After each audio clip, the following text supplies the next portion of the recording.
जय गुरु जय गुरु जय गुरु जय गुरु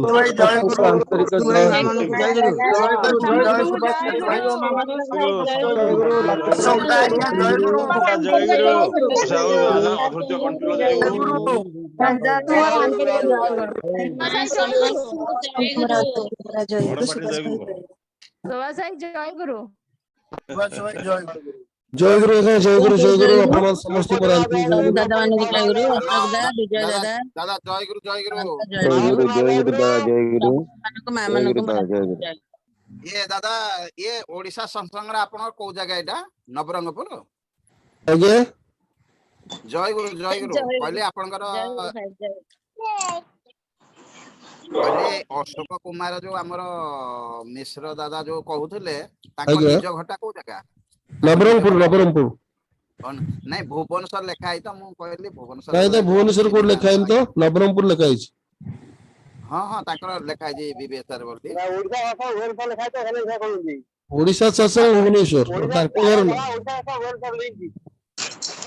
ना ताको ना रे भी भुवनेश्वर लिखि देइदला तो सत्य भाई मु डाउट करली पछाल दिया कोड लिखा है तो लिंक रे कौन से लिंक रे लिखा है लिंक रे हां ना सब लिखा है नवरंगपुर नवरंगपुर लिखा है ना नवरंगपुर लिखा है अपन पढ़िया भूल जय गुरु क्वेश्चन करंतु जे क्वेश्चन करे था क्वेश्चन करंतु वर्तमान प्रश्न उत्तर कार्यक्रम समय आइছে आपण माने प्रश्न पचारंतु हम सहित उपस्थित रहिछन पंडित विजय कुमार आचार्य एसपीआर सेशन बिहार केंद्रापड़ा हम से डॉक्टर अश्वंत सीत रमाकांत मिश्र दादा एसपीआर भुवन ढेंकानाल हम अश्वंत हम doctor Ramakant Mishra professor in botany Bhubaneswar आपण प्रश्न पचारंतु प्रश्न पचारंतु जय गुरु जय गुरु उपस्थित समस्त गुरु भाई मान को जय गुरु मोर गोटे प्रश्न आसुची मन रे ठाकुर भावादर्श रे पौराणिक हो कि सामाजिक वर्ण संकर उत्पत्ति केबेठू होइतिला आ केमिति होइतिला से दया करते कहले भलो होंता आ बहुत सुंदर भाव रे अशोक भाई हमर आलोचना भी रखिथिले मोर गोटे बांग्लादेश जाजन थिला तनकर मुटे सुनि पार नाही यूट्यूब रू सुनिबी वर्ण संकर उत्पत्ति केबे होइतिला आ केउ माध्यम रे होइतिला पुराण तत्व हो कि सामाजिक दया करते कहले समस्त उपकृत तो सुनो तो आगे ए विषय आलोचना होची आपण YouTube देखि देबे YouTube रे अछि प्रथम दिन आलोचना हेतला आ उतरे काय आलोचना करियो आपण देखिना YouTube देखिबे सुननांती हम आज रो टॉपिक ऊपर आलोचना करिया बुझिले आपण जोडा जाइले YouTube रे अछि ना देखि देबे वर्ण संकर उपकारिता जो आज रो टॉपिक अछि हां उपकारिता रे बचारंतु जो आपण पुराना टॉपिक तो आपण YouTube रे देखिबे आपण देखि पारनांती जो देखि पारनांती YouTube रे देखछंती प्रॉब्लम किछ नै जते चाहे देखि परिबे विषय रे प्रश्न मोर वर्ण संकर उपकारिता विषय मोर जो प्रश्न हमर जो वर्ण संकर उत्पत्ति होउची तार उपकारिता हमर पुराण रे अछि आपन कर्ण कर्ण जो उत्पत्ति कर्ण वर्ण संकर तो जीवनी सेटा मोर संदेह रह मन भितर दया कर मोचन कले भल हम कर्णकर जन्म एवं तार उपकारिता दया कर जदि आलोचना करते भल होता ठीक है मैं अनुरोध कर doctor Ramakant Mishra professor in botany Bhubaneswar जय जय गुरु जय गुरु वर्ण संकर उपकारिता कौन प्रश्न टॉपिक होची वर्णाश्रमर उपकारिता वर्ण संकर उपकारिता कौन आ वर्ण संकर कहले भी हमें कौन बुझू आपण कौन वर्ण संकर कहले दीटा अनुलोम असवर्ण आ प्रतिलोम दीटा जा कहउछन्ती वर्ण संकर आपण कौन प्रश्न पचारछन्ती क्लियर कट डिफाइन करंतु कोंतु प्रद्युम्न भाई सुनी पारछन्ती कोंतु कर्णकर जन्म एवं उपकारिता दया कर विश्लेषण करिवे उपकारिता कौन नहीं कर्णंकर जन्मर कथा शुणी रखु जे सी होचंदी सूर्यंकर पुत्र माने कौन सूर्य नामनी जणे सेठी क्षत्रिय वास करुथिला जहाकु कि प्रकारांतर सूर्य ता सहित कुंतींकर बाडुआ बळु ही संपर्क थिला एई जो पुराण रे सब कुहा जाईची से यांकर कोन सेटा पवनंकर संतान इंद्रंकर संतान ठाकुर एटा दीप रखी तृतीय खंड तथा षष्ठ खंड पंचम खंड रे मध्ये क्लियर करिसेंती पंचम खंड रे पूरा क्लियर करिसेंती जे पंचु पांडव कौन जो यांकर संतान जो कौन यांकर पवनंकर से इंद्रंकर से एमितिया सब लिखाई जे ठाकुर कहते एटा केते दूर सत्य एई कथाटा से माने कोन से समय रे थिले ए जो आमे कहूचे जे से सूर्यंकर संतान से होचंती पवनंकर संतान इंद्रंकर संतान होचंती ये हमर के अर्जुन ଆଉ ସେ ନକୁଳ ସହଦେବ ହଉଛନ୍ତି ମାଦ୍ରୀଙ୍କ ଠାରୁ ସନ୍ତାନ। ଏଇ କଥା ଗୁଡାକ ୟାଙ୍କର ତେଜରେ ତାଙ୍କର ବୀର୍ଯ୍ୟରେ ଯାହା ସବୁ ଲେଖା ହେଇଛି ଏ ସମ୍ପୂର୍ଣ୍ଣ ହିଁ କାଳ୍ପନିକ। ଠାକୁର କହୁଛନ୍ତି ମୁଁ ରାମାୟଣ ମହାରାମାୟଣ କିଛି ହିଁ ପଢିନି, ମୋର ଯାହା ମନେ ହୁଏ ଋତୁମତୀ ନାରୀ ହେଲା ପରେ ଋତୁ ସ୍ନାନ ମାନେ 4 ଦିନ ମାନେ ମେନଷ୍ଟ୍ରୁଆଲ ପିରିୟଡ ସରିଲାର 4 ଦିନ ଯୋଉ ଗାଧାନ୍ତି, ଗାଧେଇକି ସ୍ଵାମୀଙ୍କୁ ଦେଖିବାର ବିଧାନ ଶାସ୍ତ୍ରରେ ରହିଛି। ଆଉ କୁନ୍ତି ତାଙ୍କର ସ୍ଵାମୀଙ୍କୁ ଦେଖିବା ପରିବର୍ତ୍ତେ ସେଇ ମାନେ ଯୋଉ ପିରିୟଡ ଗୁଡାକରେ ସେଇ ଦିନ ଗୁଡାକରେ ସିଏ ସୂର୍ଯ୍ୟଙ୍କର ଆଉ ସେ ଯୋଉ ଇନ୍ଦ୍ରଙ୍କର ସେ ବାୟୁଙ୍କର ଏମାନଙ୍କର ମାନେ ଭାବନାଟାକୁ ନିଜ ମସ୍ତିଷ୍କରେ ବହୁତ ଜୋରେ ଭାବିଥିଲେ, ତେଣୁ ତାଙ୍କର ଗୁଣାବଳୀ ସ୍ୱରୂପ ସନ୍ତାନ ଜନ୍ମ ହେଇଥିଲେ। ଏ ସମସ୍ତେ ହିଁ ହଉଛନ୍ତି ପଣ୍ଡୁଙ୍କର ସନ୍ତାନ। ବାକି ରହିଲା କର୍ଣ୍ଣଙ୍କର ଜନ୍ମର କଥା। କର୍ଣ୍ଣ ହଉଛନ୍ତି ଅଲଗା, କାରଣ ସେ ତ ବାଡୁଅ ବେଳୁ ହିଁ ଜନ୍ମ ହେଇଛନ୍ତି। ସୂର୍ଯ୍ୟ ନାମ୍ନୀ ଜଣେ କ୍ଷତ୍ରିୟ ପାଖରୁ ହିଁ ସେ ଜନ୍ମ ହେଇଛନ୍ତି। ପର ସମୟରେ ସିଏ ସେଠିକାର ଜଣେ ବ୍ରାହ୍ମଣ ପାଖରେ ପାଳିତ ହେଇଥିଲେ। ଠାକୁରଙ୍କର ଏଟା ଦୀପ ରକ୍ଷରେ ଆଲୋଚନା ରହିଛି। ତେଣୁ କର୍ଣ୍ଣ ବର୍ଣ୍ଣ ଶଙ୍କର ନୁହନ୍ତି। କର୍ଣ୍ଣ କ୍ଷତ୍ରିୟଙ୍କର ପିତା, ଇଏ କ୍ଷତ୍ରିୟ ମାତା, ତେଣୁ ସେ ବର୍ଣ୍ଣ ଶଙ୍କର ନୁହନ୍ତି। ଆଉ ପୁରାଣରେ ଯୋଉ ଲେଖା ଯାଇଛି ମହର୍ଷି ଅଗ୍ନିକା ଅଭିଶାପ ଦେଇଥିଲେ ପଣ୍ଡୁଙ୍କଠୁ ସିଏ ସନ୍ତାନ ଜନ୍ମ କରି ପାରିବେନି। ଯେତେବେଳେ ନକୁଳ ଆଉ ସହଦେବ ଜନ୍ମ ହେଲେ ସେତେବେଳେ ତାଙ୍କ ଉପରେ ବଜ୍ର ପଡିଲା, ସେ ମରିଗଲେ। ଏଇ ଯୋଉ କଥା ଠାକୁର କହୁଛନ୍ତି ଏସବୁ କଥାରେ ମୁଁ ବିଶ୍ୱାସ କରେ ନା। ମଣିଷ ନଥିଲେ ମଣିଷ ପିଲା କେବେ ଜନ୍ମ ହୁଏ ନା। ସୂର୍ଯ୍ୟ, ଇନ୍ଦ୍ର, ଚନ୍ଦ୍ର, ବାୟୁ, ବରୁଣ ଏମାନଙ୍କଠୁ ସନ୍ତାନ ହେଇଛନ୍ତି, ଏହା ସମ୍ପୂର୍ଣ୍ଣ କାଳ୍ପନିକ। ଏଇଥିରୁ ଆପଣ ଯେମିତି ବୁଝିବେ।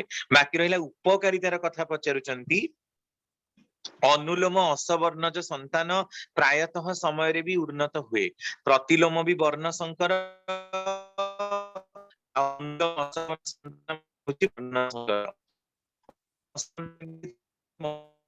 ତାଙ୍କର ଜଣେ ପୁତ୍ର ଥିଲେ ଇତର। ଇତରା ମାନେ ଶୂଦ୍ରଙ୍କ ଠାରୁ ଜାତ ସେ। ଆଉ ଜଣେ ବ୍ରାହ୍ମଣ ପତ୍ନୀ ଥିଲେ, ତାଙ୍କୁ କୌଣସି ପୂଜା ପାତ୍ରରେ ଅଧିକାର ନଥିଲା। ସେ ତାଙ୍କ ମାଙ୍କୁ ଯାଇ ପ୍ରଶ୍ନ କରେ ଯେ ମତେ ବାପା ଏଇ ହୋମ ଯଜ୍ଞ ଏଇ ସବୁରେ କଣ ବସିବାକୁ କାହିଁ ଅଧିକାର ଦଉନାହାନ୍ତି। ତାଙ୍କ ମା କହିଲେ ତୁମେ ଯା ଜଙ୍ଗଲରେ ତପସ୍ୟା କରିବ। ସେ ତପସ୍ୟା କଲେ, ବିଭିନ୍ନ ଋଷିମୁନି ମାନଙ୍କ ଆଶ୍ରମ ବୁଲିଲେ, ଯାଇକି ପର ସମୟରେ ସେ ଐତିରୀୟ ଉପନିଷଦ ବା ଐତିରୀୟ ବ୍ରାହ୍ମଣ ରଚନା କରିଛନ୍ତି। ଇତରାଙ୍କ ପୁଅ ହେଇଥିବାରୁ ତାଙ୍କ ନାଁ ହଉଛି ଐତିରୀୟ।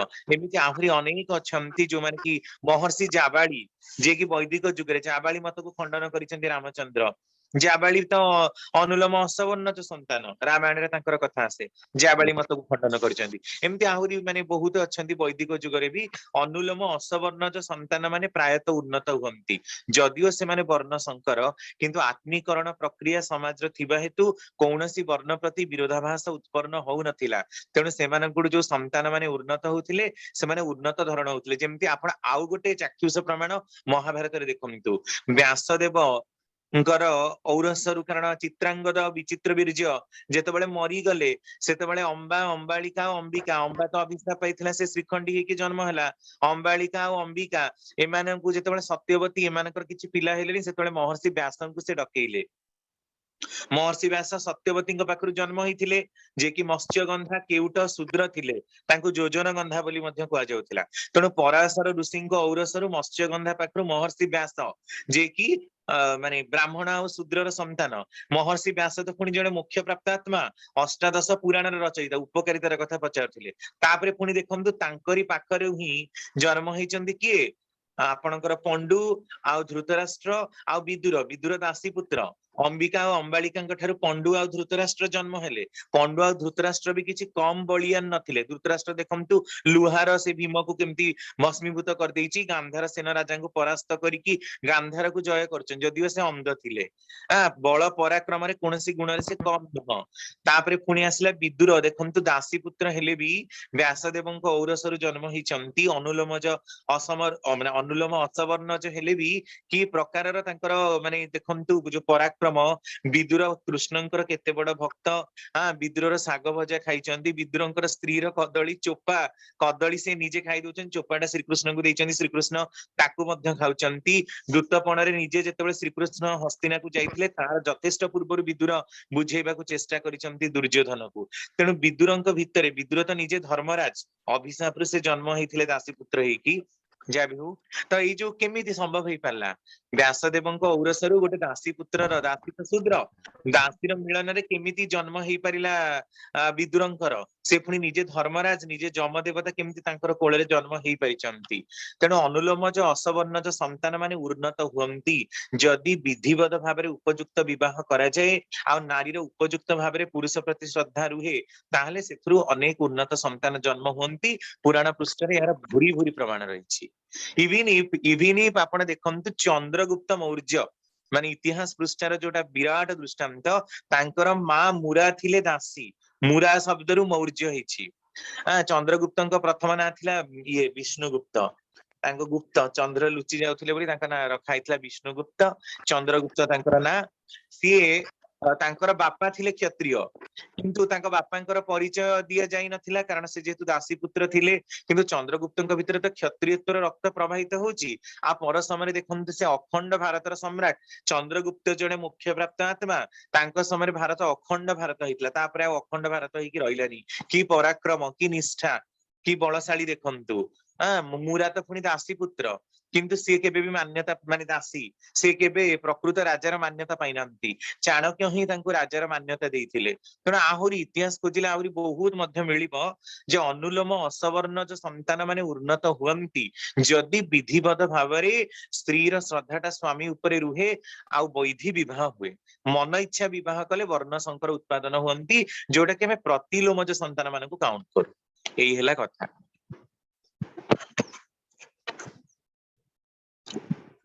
प्रद्युम्न भाई बुझी पारले कि नहीं जय गुरु जय गुरु जय गुरु आज्ञा बहुत धन्यवाद डॉक्टर रमाकांत मिश्र अति सुंदर भाव आंसर देइछंती नेक्स्ट जीवा क्वेश्चन हाथ टेकिछंती सरोजकांत सामल जय गुरु दादा दादा जय गुरु आज्ञा प्रश्न कोन पत्र आज्ञा सरोजकांत सामल रामनगर महाकापड़ा केंद्रापड़ा जिला आज्ञा कहूची आज्ञा कोनतो मोर आज्ञा प्रश्न हो दादा को हमर जो गवर्नमेंट तरफ जो एससी एसटी ओबीसी जनरल सब कैटेगरी करा जायछि ये जो विप्र क्षेत्रीय वैश्य शूद्र आलोचना चलछि ता मध्यरु जने एसटी पुओ एससी झियो को विवाह करि परिबे कि नाही डॉक्टर रमाकांत मिश्र ना करि परिबोनी ना करि परिबो जदि सब संभव हो पारिबो नाही कारण एससी मानक टू एसटी माने आहुरी न्यून एसटी माने आदि संप्रदाय आदिवासी तो आमे सिना शूद्र अंतर्भुक्त नुहंती कारण आदिवासी मानकर वृत्ति अत्यंत न्यून स्तर से माने तो शूद्र वर्ण रे भी आसीबे नाही से आदिम जनजाति से माने आतुही से विवाह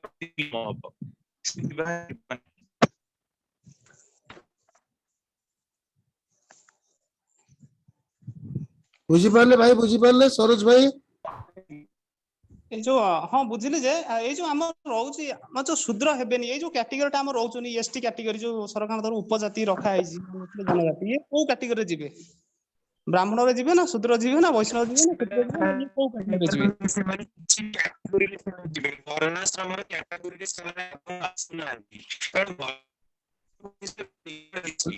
नेटवर्क स्लो होची बहुत ज्यादा सुबह हेलो हां शुभ नतला टी नेटवर्क स्लो टी खोला जागे असो कारण ये जो वर्णाश्रम रे जो कैटेगरी रही ता भीतर आदिम जनजाति बा आदिवासी मान आसुनांती आदिवासी मानकर चलनी संपूर्ण भिन्न से माने आर्यकृत अनार्य नुहंती आर्यन माने जेतेबेले आसीले तांको सहित आउरी बहुत सारा लोक माने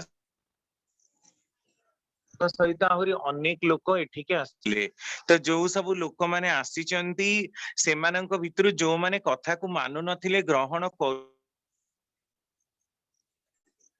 बोली कि हला से बडे आर्यकृत आर्य मानक शूद्र तो शूद्र भितरे हमर नव सहायक जाति आसंती जेमति कि बारिक होंतु आपनकर आमे तारी भितरे ही आसंती तो इठी कथाटा होची कोन ना ई जो आदिवासी तो ई जो आदिवासी जातिटाକୁ ଆମେ ଯୋଉଟାକୁ କହୁଛେ ଏ ଆଦିବାସୀ ମାନେ ହଉଛନ୍ତି ଆଦିମ ଜନଜାତି ଯୋଉମାନେ କି ସଂସ୍କାରରେ ସଂସ୍କୃତ ହେଇନାହାନ୍ତି। ଆରିଆନ କଲଚର ଯୋଉ ସଂସ୍କାର ପରମ୍ପରା ସେମାନେ କଣ ତା ବିଷୟରେ କିଛି ଜାଣନ୍ତି? ତାର ସଂସ୍କାରରେ କଣ ସେମାନେ ସଂସ୍କୃତ ଯେ ସେମାନଙ୍କୁ ଆମେ ଶୂଦ୍ର ବର୍ଣ୍ଣରେ ଆଣିବା? ଆଣିପାରନ୍ତି କିନ୍ତୁ ସେମାନେ ସେ ବର୍ଣ୍ଣୋଦ୍ଭବ ହେବେ ନାହିଁ। ତାଙ୍କୁ ଆଗ ଆରିଆନ ମାନଙ୍କର ଯୋଉ 10 ବିଧ ସଂସ୍କାର ରହିଛି ସେଥିରେ ସଂସ୍କୃତ ହବାକୁ ପଡିବ। ନା ସେମାନଙ୍କର ବିବାହ ପରିଶୁଦ୍ଧି ରହିଛି, ନା ସେମାନଙ୍କର ଜନନ ପରିଶୁଦ୍ଧି ରହିଛି, ନା ସେମାନଙ୍କର ଖାଦ୍ୟ ପରିଶୁଦ୍ଧି ରହିଛି, ନା ତାଙ୍କ ଭିତରେ ପ୍ରକୃତ ରୂପରେ ବର୍ଣ୍ଣାଶ୍ରମ ରହିଛି, କିଛି ହିଁ ନାହିଁ। ତେଣୁ ମନ ଇଚ୍ଛା ସେମାନେ ଦଳର ସର୍ଦ୍ଦାର ବାଛନ୍ତି, ଯିଏ ଯାହାକୁ ପାରନ୍ତି ବାହାଘର ହେଇଯାଆନ୍ତି, କିଏ କାହାକୁ 3ଟା ବର୍ଛା ମାରନ୍ତି। ଏମିତି କଣ ଆମ ମାନଙ୍କର ବର୍ଣ୍ଣାଶ୍ରମ ଏମିତି କାଟେଗୋରୀ କରାହେଇଛି କି? ତାହେଲେ ଆମେ ତାଙ୍କୁ କେମିତି କ୍ୟାଟେଗୋରାଇଜେସନ କରିବା? ସେମାନେ ଆଦିମ ଜନଜାତି ମାନେ ବର୍ଣ୍ଣ ଭିତରେ ଆଦୌ ଆସିବେ ହିଁ ନାହିଁ ହେଲା। ତେଣୁ ତାଙ୍କୁ ଉପଯୁକ୍ତ ଭାବରେ ସଂସ୍କୃତ କରାଗଲା ପରେ ସେମାନେ ସେଇ ଶୂଦ୍ର ବର୍ଣ୍ଣରେ ହିଁ ବିବାହ କରିପାରିବେ। ବ୍ରାହ୍ମଣ କ୍ଷତ୍ରିୟ ବୈଶ୍ୟ ବର୍ଣ୍ଣରେ ବି ବିବାହ କରିପାରିବେ ନାହିଁ। ଏମିତି ହେଇପାରିବ ଯଦି ଏସସି ବର୍ଣ୍ଣର କେହି ପୁଅ ଉପଯୁକ୍ତ ସଂସ୍କାରରେ ସଂସ୍କୃତ କରି ଆଦିବାସୀ ଘରୁ ଝିଅକୁ ଆଣିପାରେ, there may be a possibility. କିନ୍ତୁ ସେଥିରେ ବହୁତ ବିରୋଧାଭାସ ବି ଉତ୍ପନ୍ନ ହବ, କାରଣ ସେମାନଙ୍କର ସଂସ୍କାର ସହ ଆମମାନଙ୍କର ସଂସ୍କାରଟା ମିଶିବ ନାହିଁ। କାରଣ ଆମେ ମାନେ ସଭ୍ୟ ସଂସ୍କୃତି ସମାଜରେ ଯେ ପ୍ରକାର ବଢିଲୁଣି, ଆମେ ଆଦିବାସୀ ମାନଙ୍କ ପାଖରୁ ଗୋଟେ ଝିଅଟାକୁ ଆଣିଲେ ଆମେ ଚଳିବୁ କେମିତି? ତେଣୁ ସେଗୁଡାକ ବହୁତ କଷ୍ଟକର ବ୍ୟାପାର। ତେଣୁ ସେମାନେ କୌଣସି ବର୍ଣ୍ଣରେ ଆସିବେ ନାହିଁ। ଆଉ ଯଦି ପକେଇବେ ତାଙ୍କୁ ନିଚୀକୃତ ଶୂଦ୍ର ବୋଲି ପକେଇବେ। ସେ ବର୍ଣ୍ଣ ଆଉ ଗୋଟେ ସେପାରେଟ ବର୍ଣ୍ଣ ତା ପାଇଁ କ୍ରିଏଟ ହବ, ନିଚୀକୃତ ଶୂଦ୍ର। ଖାଲି ଶୂଦ୍ର କ୍ୟାଟାଗୋରୀରେ ବି ଆସିବେନି, ଉନ୍ନତ ଶୂଦ୍ର, ନିମ୍ନ ଶୂଦ୍ର, ଏମିତି ବର୍ଣ୍ଣ ଆମକୁ କ୍ଲାସିଫାଏ କରିବାକୁ ପଡିବ। ନହେଲେ ହବନି, ନହେଲେ ପୁରା ବିବାହ ଗୋଳମାଳ ହିଁ ସବୁ ନଷ୍ଟଭ୍ରଷ୍ଟ ହେଇଯିବ। ବୁଝିପାରିଲେ ସରୋଜ ଭାଇ? ବୁଝିପାରିଲେ ସରୋଜ ଭାଇ? ବୁଝିପାରିଲେ କି? ହ୍ୟାଲୋ ସରୋଜ କାନ୍ତ ସାମଲ।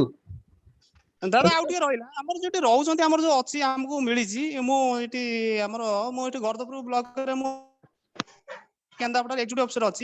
ଆମକୁ ମିଳିଛି ଆଜ୍ଞା ଇଲେକ୍ସନ ଆମ ବିଭିନ୍ନ 200 ପ୍ରକାର କ୍ୟାଟେଗୋରୀର ଏସସି ଏସଟି ମାନଙ୍କ ପାଇଁ ଆମର ସବୁ କ୍ୟାଟେଗୋରିକାଲ ଅଛି। ତାଙ୍କ ଭିତରେ ଗୋଟେ ଅଛନ୍ତି ଲୋଧା। ଲୋଧା କଲେ ତାଙ୍କର ସବୁ ସଂସ୍କାରିତ ହୁଅନ୍ତି, ସେମାନଙ୍କର ଯୋଉ ତାଙ୍କର ଯୋଉ ବର୍ଣ୍ଣାଶ୍ରମ ନିୟମ ଅନୁସାରେ ସଂସ୍କାରିତ ହୁଅନ୍ତି। ସେଟା ଆମର ଏଠି କିଛି ଲୋକ ରହନ୍ତି, ସେମାନେ ଠାକୁରଙ୍କ ଦୀକ୍ଷା ନେଇଛନ୍ତି, ସ୍ୱସ୍ତନୀ ଏମିତି ନେଇକିରି ମଧ୍ୟ ବହୁତ ଉନ୍ନତ ମାନର ଚଳଣି। ସେ ବିଷୟରେ ଠାକୁରଙ୍କର କୁହା କଣ ଅଛି? ହଁ, ଠାକୁରଙ୍କର ଏଇଟା କୁହା ରହିଛି। ମୋ ଠାକୁରଙ୍କର ତ ସେମିତି ନିର୍ଦ୍ଦିଷ୍ଟ ଭାବରେ କୋଉଠି କୁହା ଅଛି ମତେ ଦେଖିବାକୁ ପଡିବ, ମୁଁ ପଢିଥିଲା ଭଳି ମୋର ମନେ ହଉଛି।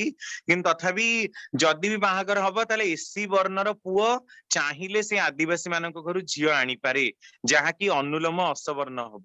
ସବର୍ଣ୍ଣରେ ମଧ୍ୟ ସେଟା ସବର୍ଣ୍ଣ ତ ନୁହଁ, ଅନୁଲୋମ ଅସବର୍ଣ୍ଣ ବିବାହ ହବ ଆଉ। କିନ୍ତୁ ସେମାନଙ୍କ ଘରୁ ପୁଅ କସ୍ମିନ କାଳେ ଶୂଦ୍ର ଘରୁ ଝିଅକୁ ମଧ୍ୟ ନେଇପାରିବେ ନାହିଁ। ସେମିତି ହେଲେ ତାହା ପ୍ରତିଲୋମ ହବ, ତାହା ହେଇପାରିବନି। ଶ୍ରୀ ରମାକାନ୍ତ ମିଶ୍ର, ଏସପିଆର ଭୁବନ, ଢେଙ୍କାନାଳ। ଆପଣ କଣ ଜାଣିଛନ୍ତି ଦାଦା? ଜୟଗୁରୁ। ରମାକାନ୍ତ ଅଛନ୍ତି ଲାଇନରେ?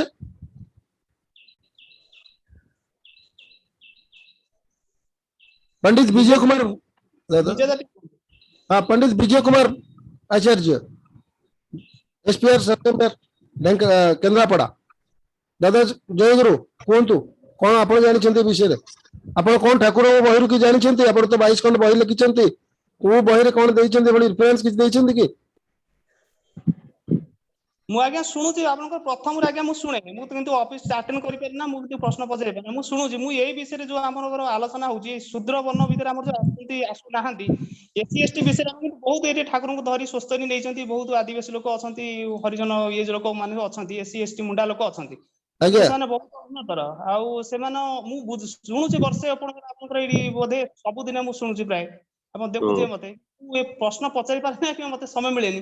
ନାଇଁ ପଚାର, ଠିକ ଆପଣ ପଚାରନ୍ତୁ। ଆପଣଙ୍କର ଯାହା ସନ୍ଦେହ ରହୁଛି ଆପଣ ପଚାରିବେ, କିଛି ଅସୁବିଧା ନାହିଁ। କାହିଁକି ଆମେ ମାନଙ୍କର ବୋଧ ଚେତନା ଭିତରେ ଯାହା ଅଛି ଆମେ ଆପଣଙ୍କ ପାଖରେ ପହଞ୍ଚିବୁ। କଥା ହଉଛି କଣ, ଆମେ ଯେ ସର୍ବଜ୍ଞ ପଣ୍ଡିତ ତା ନୁହେଁ। ଆମର ଗବେଷଣା ଭିତରେ ଆମେ ଯେତିକିଟା ଜାଣିଛୁ, ଶୂଦ୍ର ମାନଙ୍କର କଲଚର ଅଛି। ସେମାନେ ବ୍ରାହ୍ମଣ କ୍ଷତ୍ରିୟ ବୈଶ୍ୟ ମାନଙ୍କ ସହିତ ସଂସ୍ପର୍ଶରେ ଆସିକିରି ସେମାନଙ୍କର ଜ୍ଞାନ ତତ୍ତ୍ୱ ବହୁତ କିଛି ଉନ୍ନତ ହେଲାଣି। ଆଜି ବଡ ବଡ ଅଫିସର ମଧ୍ୟ ଏସସି ରୁ ଅଛନ୍ତି, ହେଲା କି, ଯୋଉମାନେ କି ଆମକୁ ସିଡିଲ କାଷ୍ଟ ବୋଲି କହୁଛେ, ସେମାନଙ୍କର ପଦପଦବୀ ମଧ୍ୟ ଉଚ୍ଚ ଆସନ ମିଳିଲାଣି। ସରକାର ତ ଦେଇଛନ୍ତି ପ୍ରମୋସନ, ଯାହା ହଉ ସିଏ ଗୋଟେ ପ୍ରକାର। ତତ୍ସହିତ ସେମାନେ ମଧ୍ୟ ଜ୍ଞାନୀ ଗୁଣୀ ବହୁତ କିଛି ବ୍ରିଲିଆଣ୍ଟ ବାହାରିଲେଣି। ଆପଣ ତେଣୁ ସେମାନେ ଏକ ପ୍ରକାର ଆର୍ଯ୍ୟୀକୃତ, ସେମାନଙ୍କର ସଂସ୍କାର ଆର୍ଯ୍ୟ ମାନଙ୍କ ସଂସ୍କାର ଦ୍ଵାରା ଅନେକ ପରିମାଣରେ ଆଚ୍ଛନ୍ନ ହେଇ ସାରିଲାଣି। ତେଣୁ ସେମାନଙ୍କର ଭିତରେ ତାଙ୍କର ଜିନ୍ ଇନଷ୍ଟିଟ୍ୟୁଟ ଭିତରେ ଅନେକ ଶୁଦ୍ଧ ଚଳନି ଆସିଗଲାଣି। ବର୍ତ୍ତମାନ ଏଇ ଯୋଉ ଟ୍ରାଇବାଲ ଯୋଉଟାକୁ ଆଦିବାସୀ କଥା କହୁଛନ୍ତି, ସେମାନଙ୍କ ଘରେ ଆପଣ ଝିଅ ଦେଲେ ସେମାନଙ୍କର ସେଇ ପ୍ରକାର ଟ୍ରାଡିସନ ବା କଲଚର ଆସିନାହିଁ, ସେଇ ପ୍ରକାର ଉନ୍ନତ ମାନଙ୍କୁ ଆସି ନାହିଁ। ସମୟ ଆସିବ, ବେଳ ଆସିବ, ହୁଏତ ଆଉ 200-300-400 ବର୍ଷ ପରେ ସେମାନେ ମଧ୍ୟ ଆମ ସହିତ ଗୋଟେ ସାମିଲ ହେଇପାରିବେ। ଏବେ ବହୁତ ଡେଭଲପଡ ହେଲାଣି, ସେମାନେ ପାଠ ପଢିଲେଣି, ଆମ ସାଙ୍ଗରେ ମିଶିଲେଣି, ବ୍ୟବହାର, ଗୁଣ, ଚରିତ୍ର, ଖାଦ୍ୟ ପେୟ, ଆଚାର ଆଚରଣ ଉପରେ ସଚେତନ ହେଲେଣି। ସେମାନଙ୍କର ଧୀରେ ଧୀରେ ଶୁଦ୍ଧତା ଆସୁଛି, ହେଲେ ଇକ୍ୱାଲିଟି ଆସିବା ଅସମ୍ଭବ। କାହିଁକି ନା ଶୂଦ୍ର ମାନେ ଦୀର୍ଘ ଦିନ ଧରି ଆମର ଯୋଉ 4 ବର୍ଣ୍ଣ ଭିତରେ ଯୋଉ ସଂସ୍କାର କରାଯାଇଛି, ବିଧାନ ଦିଆଯାଇଛି, ସେମାନଙ୍କର ମଧ୍ୟ 10 ବିଧ ସଂସ୍କାର ବିନା ମନ୍ତ୍ରରେ ମଧ୍ୟ କରାଯାଉଛି। ଯାହା ହଉ ବହୁତ କିଛି ରହିଛି।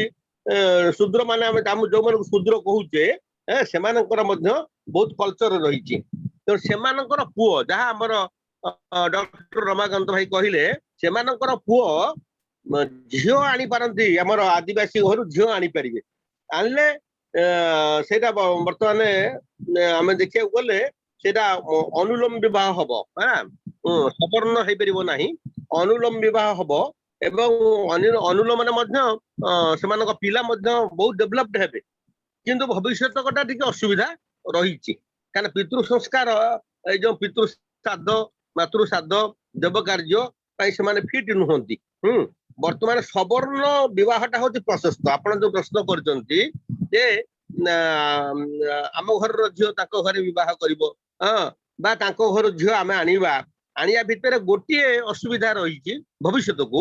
ସେମାନେ ଆପଣଙ୍କର ଯୋଉ ଆପଣଙ୍କ ପାଖରେ ଯୋଉ ଦେବ କାର୍ଯ୍ୟ କରିବେ, ସେ ଦେବ କାର୍ଯ୍ୟ ପାଇଁ ଫିଟ୍ ନୁହନ୍ତି ଠାକୁରଙ୍କ ମତ ଅନୁସାରେ। ଆଉ ପିତୃ କାର୍ଯ୍ୟ ପାଇଁ ମଧ୍ୟ ଫିଟ୍ ନୁହନ୍ତି। ଯୋଡ଼ିଏ କାମ ସେମାନଙ୍କ ଦ୍ଵାରା ହେଇପାରିବ ନାହିଁ। ଏଣୁ ସବର୍ଣ୍ଣ ବିବାହଟା ପ୍ରଶସ୍ତ। ଏଇଥିପାଇଁ ଆମେ ମାନେ ଭୟ କରୁଛେ ସେମାନଙ୍କ ଭିତରେ ହଉ, ସେମାନଙ୍କ ଭିତରେ ଯୋଉମାନେ ଅଛନ୍ତି ଆଦିବାସୀ, ସେମାନଙ୍କ ଭିତରେ ବିବାହଟା ସବର୍ଣ୍ଣ ବିବାହ ହେଲେ ଅତି ଉତ୍ତମ। ସମାଜ ସଂସ୍ଥା ଠିକ ରହିବ, ମାନବ ଜାତିର ଉତ୍କର୍ଷ ସାଧନ ହେଇପାରିବ। ଜୟ ଗୁରୁ। ଦାଦା ବୁଝିପାରିଲେ? ସରୋଜ ଭାଇ ବୁଝିପାରିଲେ? ଆଜ୍ଞା ଆଜ୍ଞା, ଜୟ ଗୁରୁ। ହ୍ୟାଲୋ, ମୋର ଗୋଟିଏ ପ୍ରଶ୍ନ ରହୁଛି। ଆଜ୍ଞା ଆଜ୍ଞା, କୁହନ୍ତୁ। ଆଜ୍ଞା, ଜାମ୍ବବତୀ କୋଉ ଶୂଦ୍ର ନା ଆଦିବାସୀ ନା କଣ? ଜାମ୍ବବତୀକୁ ବିବାହ କରିଥିଲେ କୃଷ୍ଣଚନ୍ଦ୍ର, ଭଗବାନ କୃଷ୍ଣ ବିବାହ କରିଥିଲେ। ଜାମ୍ବବତୀ କଣ? ରମାକାନ୍ତ ଭାଇ କୁହନ୍ତୁ। ଡକ୍ଟର ରମାକାନ୍ତ ମିଶ୍ର।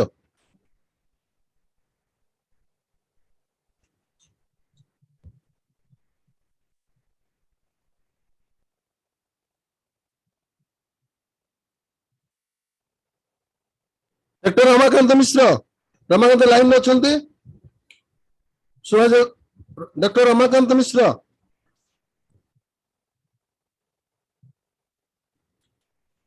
ହଁ, ଶୁଣି ପାରୁନାହାନ୍ତି। ବର୍ତ୍ତମାନ ବିଜେତା କୁହନ୍ତୁ, ବିଜେତା କଣ ଜାଣିଛନ୍ତି? ପଣ୍ଡିତ ବିଜୟ କୁମାର ଆଚାର୍ଯ୍ୟ। ପଣ୍ଡିତ ବିଜୟ କୁମାର ଆଚାର୍ଯ୍ୟ, ଆପଣ କଣ ଜାଣିଛନ୍ତି କୁହନ୍ତୁ? ଡକ୍ଟର ରମାକାନ୍ତ ମିଶ୍ର କହିବେ। ହ୍ୟାଲୋ, ବିଜେତା ଶୁଣି ପାରୁଛନ୍ତି? ହଁ, ସେ ଜାମ୍ବବତୀଙ୍କର ନିଶ୍ଚିତ ମୋର ମନେ ପଡୁନି, ମନେ ନାହିଁ। କିନ୍ତୁ ସେ ଯଦିଓ ବଣୁଆ ଜୀବନ ଯାପନ କରୁଥିଲେ, ବଣ ଭିତରେ ବାସ କରୁଥିଲେ, ତେଣୁ ସେ ସେଇ ମାନେ ଅନୁନ୍ନତ ଶ୍ରେଣୀର ବୋଲି କୁହାଯାଇପାରେ। ହେଲା, ଅସବର୍ଣ୍ଣ କାଟେଗୋରୀରେ ଜାମ୍ବବତୀ ହେବେ।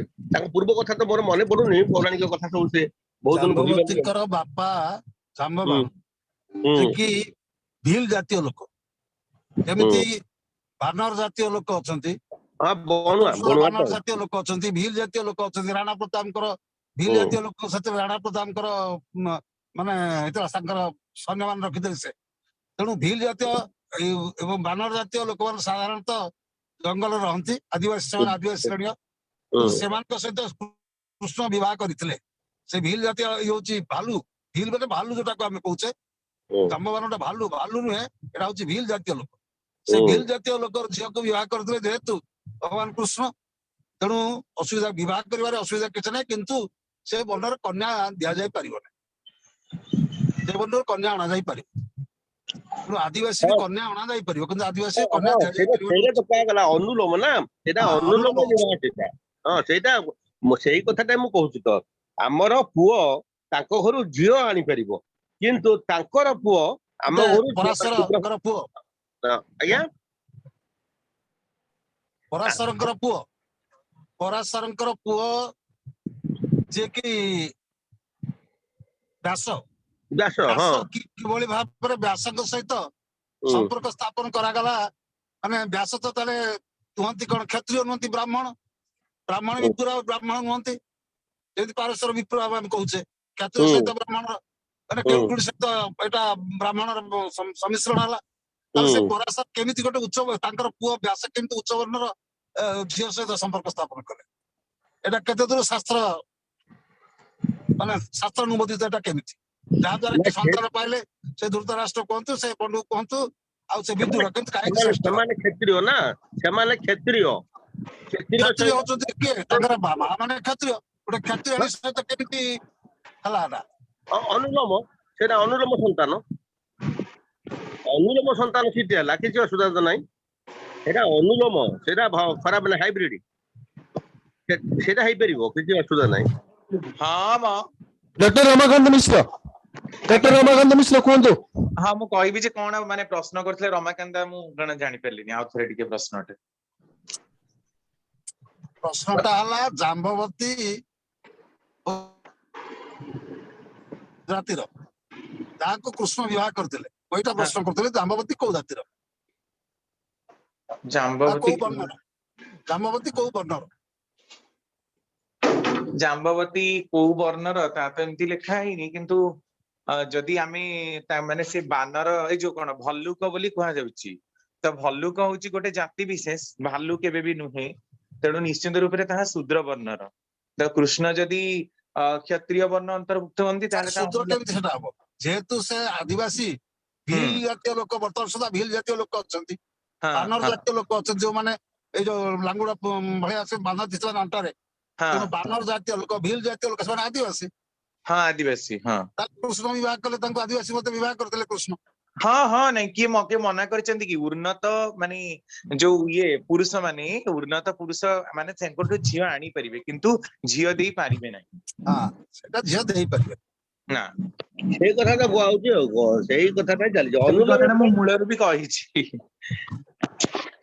ଜୟ ଗୁରୁ, ଜୟ ଗୁରୁ, ବହୁତ ବଢିଆ, ଠିକ ଅଛି। ଆମେ ଯାହା କହିଥିଲେ ଡକ୍ଟର ରମାକାନ୍ତ ମିଶ୍ର, ତାର ସତ୍ୟ, ଆମେ ଝିଅ ସେଠି ଦେଇ ପାରିବା ନାହିଁ, ଝିଅ ଆଣିପାରିବା। ବହୁତ ବଢିଆ ପ୍ରଶ୍ନର ଉତ୍ତର ପାଇଗଲେ। ବର୍ତ୍ତମାନ ଆମେ ନେକ୍ସଟ କ୍ୱେଶ୍ଚିନ ଯିବା, ସେ କ୍ୱେଶ୍ଚିନ ଏଠି ସମାପ୍ତ କରିଦେବା। ଆମର ସରୋଜ ଭାଇ ବୁଝିପାରିଲେ? ସରୋଜ ଭାଇ, ସାମଲ, ସରୋଜ କାନ୍ତ ସାମଲ ଦାଦା ବୁଝିପାରିଲେ କି? ଆଜ୍ଞା ଆଜ୍ଞା ଜୟଗୁରୁ, ଆଜ୍ଞା ବୁଝିଲି ଆଜ୍ଞା। ଆପଣ ସାଟିସ୍ଫାଏ ତ? ଆଉ କିଛି ପ୍ରଶ୍ନ ନାହିଁ? ମେଣ୍ଟାଲି ଦେଖିବାକୁ ପଡିବ, ଆଉ କଣ ପ୍ରଶ୍ନ ଆସୁଛି ତାକୁ ଭାବିବାକୁ ପଡିବ, କାହିଁକି ନା ଆମେ ଏଠି ଭାବନ୍ତୁ, ଭାବିକି ରଖନ୍ତୁ, ରେଡି କରି ପଚାରିବେ। ଭାବିକି ଏଇଠି ଆମେ ରେଡି କରି ରଖନ୍ତୁ, ପ୍ରତ୍ୟେକ ଦିନ ନୋଧା ବୋଲି ଗୋଟେ ଜାତି ରହୁଛନ୍ତି ଦାଦା, ଆଜ୍ଞା ଏଇଠି ବୋଲି ନୋଧା ବୋଲି ଗୋଟେ ଜାତି ରହୁଛନ୍ତି ଆମର ଏପଟ ଉପକୂଳ ଅଞ୍ଚଳରେ। ଆଜ୍ଞା ରାଜନଗର, ମହାକାଳପଡା, ଏପଟରେ ଆମର ଜମ୍ବୁପତି ଘର ଲଗେଇ ପ୍ରାୟ ଗୋଟେ ଲୋକ ରହୁଛନ୍ତି। ସେମାନଙ୍କର ମାନେ ଚଳଣି ବହୁତ ଉଚ୍ଚ ମାନର। ମୁଁ ସେଇଥିପାଇଁ ପ୍ରଶ୍ନ କରୁଥିଲି, ସେମାନେ ଝିଅ ମିଳୁନାହାନ୍ତି, ତେଣୁ ସେମାନେ ଚାହୁଁଛନ୍ତି ଅଲଗା ଜାତିର ଝିଅ ପୁଅ ବାହା କରିବା ପାଇଁ, ସେଇଥିପାଇଁ ମୋର ପ୍ରଶ୍ନଟା ଥିଲା। ଆଜ୍ଞା ଆଜ୍ଞା, ଠିକ ଅଛି, ଏବେ ତ ବୁଝିପାରିଲେ ନା? ସେ ଉଚ୍ଚ ଜାତିରୁ ନେଇପାରିବେ ନା, ସେ ଲୋଥା କୁହନ୍ତୁ, ଆପଣଙ୍କର ସେ ବହୁତ ଅଛନ୍ତି ଅନ୍ୟାନ୍ୟ, ଯେମିତି ଆମର ଏସି ଭିତରେ ଆମର ନାହାନ୍ତି ହରିଜନ ଏସି, ସେମାନେ ତା ବୋଲି ଏସି ଉଚ୍ଚ ମାନ ପଦରେ ଥିବେ ବୋଲି ସେ ନେବେ ଯେ ଶୂଦ୍ର ନେବେ? ସେ ପାଠ ବହୁତ ପଢି ପାରିଥାନ୍ତି, କିମ୍ବା ତାଙ୍କର ବିଭିନ୍ନ ପ୍ରକାର ଥାଇପାରେ ଧନ ସମ୍ପତ୍ତି, କୋଠା ବାଡି ଯାହା ଥାଉ ତାଙ୍କର, ତା ବୋଲି ସେ ବିବାହ କରିବାଟା ଠିକ କି? ନାଇଁ ନାଇଁ, ସେଟା ଠିକ ତ। ସେ ବୁଝିବା ସଂସ୍କାରଟା ହେଲା ମୁଖ୍ୟ, ବୁଝିଲେ ସରୋଜ ଭାଇ? ସଂସ୍କାର ହଁ ଆମର ଆର୍ଯ୍ୟ ସଂସ୍କାର ରକ୍ଷା କରିବାକୁ ପଡିବ। ଯେମିତି କି ବ୍ଲଡ ଯୋଉ ଫର୍ଟିଲାଇଜ ପିଲା କରୁଛି, ପିଲା ତିଆରି ହଉଛି, ସେଇଟାକୁ ଆମକୁ ରକ୍ଷା କରିବାକୁ ପଡିବ। ତେଣୁ କିଏ କୁଆଡେ ଭୁଲ ଭାଲ କରିଦଉଛନ୍ତି, କିନ୍ତୁ ଯେଦୂର ସମ୍ଭବ ଆମର ଜ୍ଞାତ ସାରରେ ଏଇଟା ନହବାଟା ଭଲ ହେଲା। ଏ ହଉଛି କଥା। ସେମାନେ କାହିଁକି ସଂସ୍କାରିତ, ସେମାନେ ତାଙ୍କର ଦଶବିଧ ସଂସ୍କାର ଅଛି, ମାନେ ତାଙ୍କର ଯାହା ଯାହା ସବୁ ଏଠି ହଁ ଚଳଣି ନାଇଁ ସେମାନେ ଡେଭଲପ ହେଇଛନ୍ତି, ସେମାନେ ଡେଭଲପ ହେଇଛନ୍ତି, କିନ୍ତୁ ଆଜ୍ଞା ସମୟ ଆସିବ, ସମୟ ହୁଏତ ଆସିବ ଆହୁରି ଧର ମିନିମମ୍ 5-7ଟା ଜେନେରେସନ ପରେ ସେମାନେ ଗୋଟେ ଇକ୍ୱାଲ ଅବସ୍ଥାକୁ ଆସିପାରନ୍ତି। ସେତେବେଳକୁ କଥା କହି ହଉନି, ସେତେବେଳେ ହେଇପାରେ, କିନ୍ତୁ ବର୍ତ୍ତମାନ ସେଟା ସମୀଚୀନ ନୁହେଁ। ଯାହା ହେଲେ ବି ବର୍ତ୍ତମାନ ମୁଁ କହିଲି ନା, ବର୍ତ୍ତମାନ ଏସି ବଡ ବଡ ପଦବୀରେ ଅଛନ୍ତି, ବହୁତ ଜ୍ଞାନୀ, ବ୍ରିଲିଆଣ୍ଟ। ଆମ୍ବେଦକର କୁହନ୍ତୁ, ଦେଖନ୍ତୁ କେଡେ କେଡେ ଲୋକ ସବୁ ଅଛନ୍ତି, ତାଙ୍କର ବହୁତ ଫର୍ଟିଲାଇଜ ହେଇଗଲାଣି, ବହୁତ ଉଚ୍ଚ ମାନର ସନ୍ତାନ ଆସିଗଲେଣି ହେଲା କି। ତେଣୁ ସେଥିପାଇଁ ସେମାନଙ୍କର ଏଠି ମାନେ ସେମାନଙ୍କର ଝିଅ ଯଦି ଏଠିକି ଯାଏ, ସେମାନଙ୍କର ବଂଶର ଡାଉନ ଫଲ ହବ, ତାଙ୍କର ଯୋଉ ସଂସ୍କାରଟା ଅଛି ସେଟା ନଷ୍ଟ ହେଇଯିବ। ସେମାନେ ବର୍ତ୍ତମାନ ଯୋଉ ଅବସ୍ଥାରେ ପହଞ୍ଚିଛନ୍ତି ଆଦିବାସୀ ମାନେ, ସେମାନଙ୍କର ଯୋଉ ସଂସ୍କାରଟା ଦିନକୁ ଦିନ ବଢି ବଢି ଚାଲିଛି, ସେ କ୍ଷୟ ପ୍ରାପ୍ତ ହବ। ସେମାନଙ୍କର ପୁଅ ଯଦି ଏଠୁ ନିଅନ୍ତି ଝିଅ, ସେ ଟଲରେଟ କରିପାରିବ ନାହିଁ, ଆକ୍ସେପ୍ଟ କରିପାରିବ ନାହିଁ। ତେଣୁ ମୁସ୍କିଲ, ମାନେ ତାଙ୍କ ଭିତରେ ବିରୋଧାଭାସ ସୃଷ୍ଟି ହବ। ଆମେ ବାହାରକୁ ଜାଣିପାରୁନେ, କିନ୍ତୁ ଅନ୍ତସ୍ଥ ଯୋଉ ଜିନ୍ ଗୁଡାକ, ଯୋଉ ଗୁଣାବଳୀ ସବୁ ରହିଛି, ତାଙ୍କ ଭିତରେ ପାରସ୍ପରିକତା ରକ୍ଷା ହେଇପାରିବ ନାହିଁ, ଫର୍ଟିଲାଇଜ ବିହିତ ଭାବେ ହେଇପାରିବ ନାହିଁ। ସେଥିପାଇଁ ଆମ ମାନଙ୍କୁ ଏଇ ପ୍ରଜନନ ବିଜ୍ଞାନ ଟାକୁ ଭଲ କି ଜାଣିବାକୁ ପଡିବ। ହଉ, ଜୟଗୁରୁ ଜୟଗୁରୁ। ନେକ୍ସଟ ପ୍ରଶ୍ନ କାହାର ଅଛି? Next question Sankarshan Maharana. ଶଙ୍କର୍ଷଣ ମହାରଣା। ଦାଦା ଜୟଗୁରୁ, ମୋର ଗୋଟେ ଛୋଟ ପ୍ରଶ୍ନଟେ ଥିଲା, ଏ ଝିଅର ଜନ୍ମ ମାସରେ ବାହାଘର ହେଇପାରିବ କି ନାହିଁ? ଝିଅର ଜନ୍ମ ମାସରେ ବାହାଘର ହେଇପାରିବ ନାହିଁ। ରମାକାନ୍ତ କୁହନ୍ତୁ।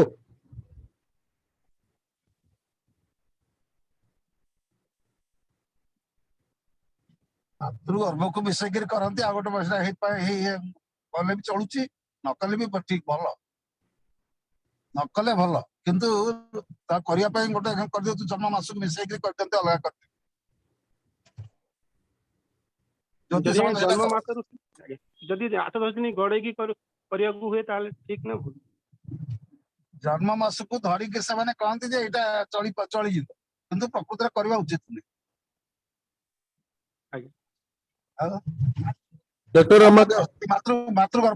ମାତୃଗର୍ଭରେ ହିସାବ କରି କରିଦିଅନ୍ତି।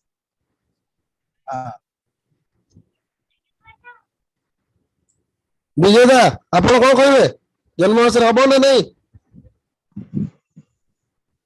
ଜନ୍ମ ମାସରେ ବିବାହ ନିଷିଦ୍ଧ ପୂର୍ଣ୍ଣ ଭାବରେ ଚାଲିଲା, ହେଇପାରିବ ନାହିଁ। ଶଙ୍କର୍ଷଣ ଭାଇ ବୁଝିପାରିଲେ? ଆଜ୍ଞା ଆଜ୍ଞା। Next question Abani Kumar Das. ଦାଦା ଜୟଗୁରୁ। ଜୟଗୁରୁ ଆଜ୍ଞା କୁହନ୍ତୁ। ଦାଦା ଏପଟେ ଆମ ଅଫିସିଆଲରେ ମୁଁ ଦେଖୁଛି କେତେ ଜଣ ମାନେ ଅଛନ୍ତି ଯିଏ ଖଣ୍ଡାୟତ ପୁଅ ବ୍ରାହ୍ମଣ ଝିଅକୁ ବାହା ହେଇଛନ୍ତି, ତାଙ୍କ ପିଲାମାନେ ବି ବହୁତ ବଢିଆ କରୁଛନ୍ତି, ମାନେ ଏମିତି 10th ରେ ବି ଟପର ହେଇଛନ୍ତି, +2 ରେ ବଢିଆ ବଢିଆ କରୁଛନ୍ତି। ଏଟା କେମିତି ସମ୍ଭବ ହଉଛି? ବ୍ରାହ୍ମଣ ଘର ଝିଅ କେମିତି ସମ୍ଭବ? ଖଣ୍ଡାୟତ ବ୍ରାହ୍ମଣ ଘରେ ବାହା ହେଇକି ତାଙ୍କ ପିଲାମାନେ ଟପର ହେଇଗଲେଣି, ଆମ ଡକ୍ଟର ରମାକାନ୍ତ ମିଶ୍ର। ଏମିତି କେମିତି ହଉଛି? ମାନେ ଏଟା ତ ପ୍ରତିଲୋମ ବିବାହ ହେଇଛି। ପ୍ରତିଲୋମ ବିବାହରେ କଣ ପାଠ ପଢା ଖରାପ ହବ? ପାଠ ପଢା ଭଲ ହବନି, ଏମିତି କିଛି ଅଛି? ଡକ୍ଟର ରମାକାନ୍ତ ମିଶ୍ର।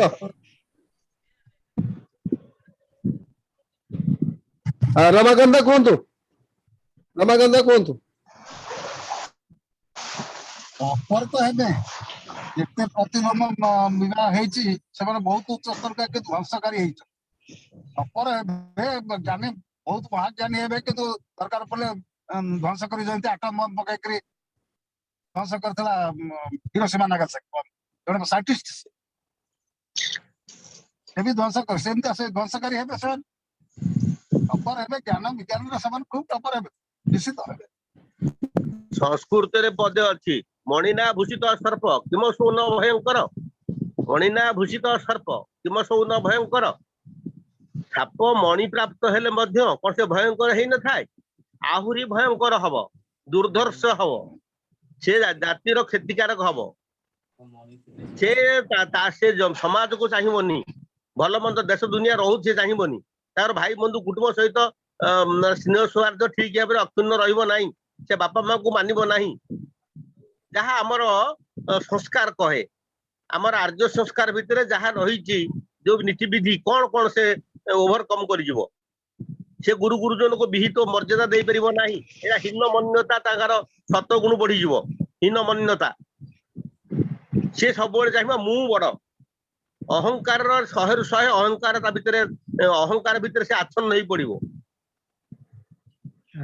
ତେଣୁ ଟପର ହୋଇପାରନ୍ତି ମୁଁ କହିଲି ନା ମଣିନା ଭୂଷିତ ସର୍ପ କିମ ସୌନ ଭୟଙ୍କର ସଂସ୍କୃତିରେ ଯୋଉ କୁହାଯାଇଛି ଏଇ ଯୋଉ ଧାରା ଅନୁସାରେ ସେ କେବେ ହେଲେ ମଙ୍ଗଳଦାୟକ ନୁହେଁ ହେଇପାରିବ ଫର୍ଟିଲାଇଜ ହେଇଛି ତେଣୁ ତା ଭିତରେ ପ୍ରତିହିଂସା ପରାୟଣତା ଭିତରେ ଦେଇ ଯେତେବେଳେ କଞ୍ଜୁଗାଲ ଲାଇଫ ମେଣ୍ଟେନ ହେଇଛି ତାରି ଭିତରେ କଣ হয় ସେଇଟା ଜାଣିବା ଦରକାର ଯାହା ଠାକୁର କହିଛନ୍ତି ଯାହା ଆମର ଶାସ୍ତ୍ରରେ ଅଛି ସେତେବେଳେ ଆର୍ଥ ଚିତ୍କାର କରେ ସେତେବେଳେ କନ୍ୟା ଭିତରେ ଥିବା ପିତୃ ସଂସ୍କାର ଆର୍ଥ ଚିତ୍କାର କରେ ମରିଗଲି ରେ ମାନେ ସେମାନେ ମାନେ ପିତୃପୁରୁଷ ମାନଙ୍କର ଯେମିତି ମାନେ ବେକ ଶ୍ୱାସରୁଦ୍ଧ ହେଇଯାଏ ଏକ ବିକୃତି ଅବସ୍ଥାରୁ ଏ ସନ୍ତାନର ଆମଦାନୀ হয় ଏକ ବିକୃତ ପରିସ୍ଥିତି ଭିତର ଦେଇ ସନ୍ତାନର ଆଗମନ ହୁଏ ତେଣୁ ତଦନୁଯାୟୀ ସେ ପିଲା ଭିତରେ ପ୍ରତିହିଂସା ପରାୟଣ ଏବଂ ସେ ହିଂସ୍ର ହେଇ ଉଠେ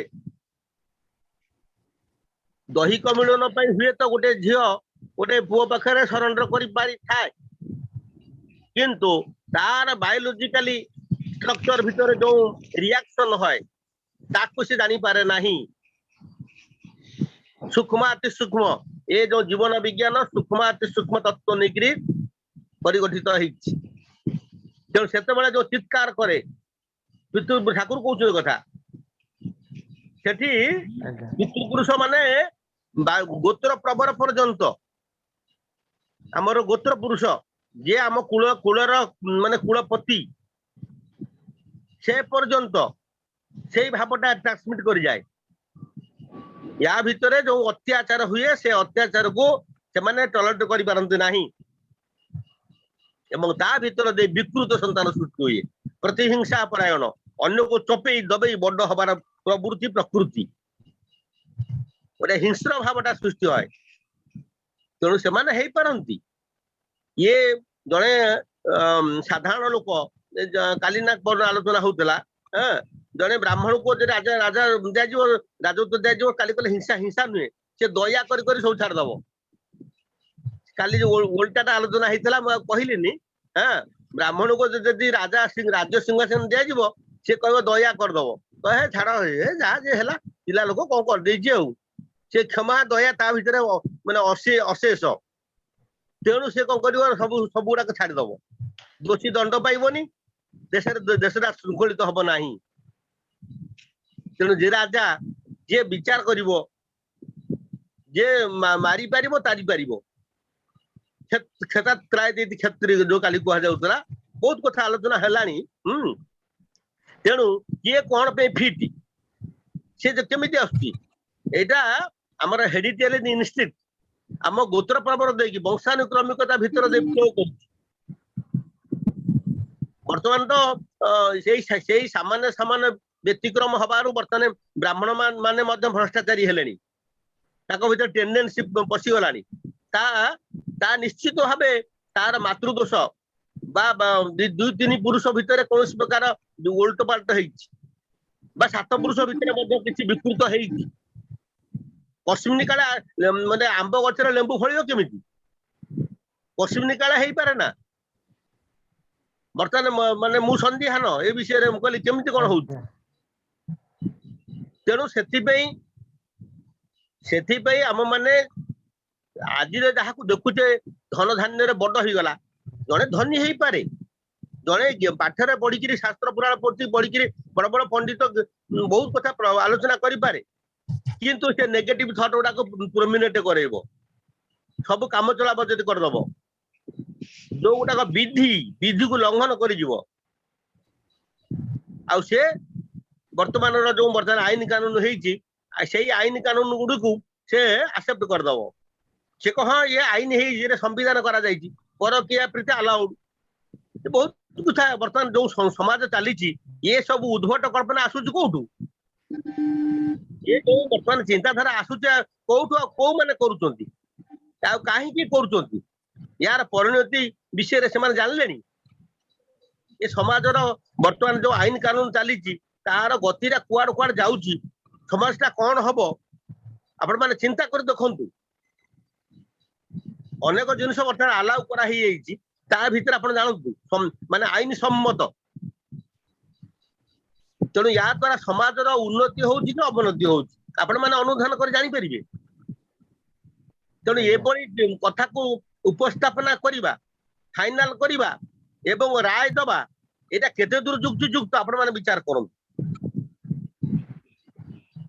ତେଣୁ ଆପଣଙ୍କର ଯୋଉ କହିଲେ ଜଣେ ଭଲ ପାଠ ପଢିଛି, ଠିକ ଅଛି, ଜ୍ଞାନୀ ପିଲା ହଉ, ବହୁତ କାମରେ ଦକ୍ଷ ବି ହଉ, ତାର ପରିଣତିଟା କଣ, ତାର କଞ୍ଜୁଗାଲ ଲାଇଫ କିପରି, ତାର ପାରିବାରିକ ଜୀବନ କଣ, ସାମାଜିକ ସ୍ଥିତି ତାର କଣ, ସମାଜରେ ସେ କୋଉ କୋଉ କାମରେ ଲାଗୁଛି ତାକୁ ଷ୍ଟଡି କରନ୍ତୁ। ଯୋଉମାନେ ହଡପ କରୁଛନ୍ତି ଟଙ୍କା ପଇସା ସରକାରଙ୍କର, ଲୁଟ କରିଦଉଛନ୍ତି, ଯୋଉମାନେ ଟ୍ରେଜେରୀ ଭାଙ୍ଗି ଟଙ୍କା ନେଇ ଯାଉଛନ୍ତି, ସେମାନେ କଣ କୋଉଠୁ ଆସିଲେ? ସେ ଚିନ୍ତାଧାରା କୋଉଠୁ ଆସିଲା ଆପଣ ମାନେ ଚିନ୍ତା କରି ଦେଖନ୍ତୁ। ଏଇ ସବୁ କଥା, ଏଇ ମାନଙ୍କର ଏଇ ପାଠ ବୁଦ୍ଧି ଜ୍ଞାନଟା ସେଇ ପ୍ରକାର ୟୁଟିଲାଇଜ ନଉଛି, ମିସ୍ ୟୁଟିଲାଇଜ ଅଫ ନଲେଜ। ଜୟ ଗୁରୁ। ଜୟ ଗୁରୁ, ଜୟ ଗୁରୁ। ବହୁତ ବଢିଆ ସୁନ୍ଦର ଦାଦା ବୁଝେଇଦେଲେ। ହବନି ଭାଇ, ସେ ଭଲ ପାଠ ପଢିପାରେ କିନ୍ତୁ ଭଲ ମଣିଷଟେ ହବା ଦରକାର, ସେ ହେଇପାରିବ ନାହିଁ। ଭଲ ଚରିତ୍ରବାନ ପୁରୁଷଟି ହବା ଦରକାର।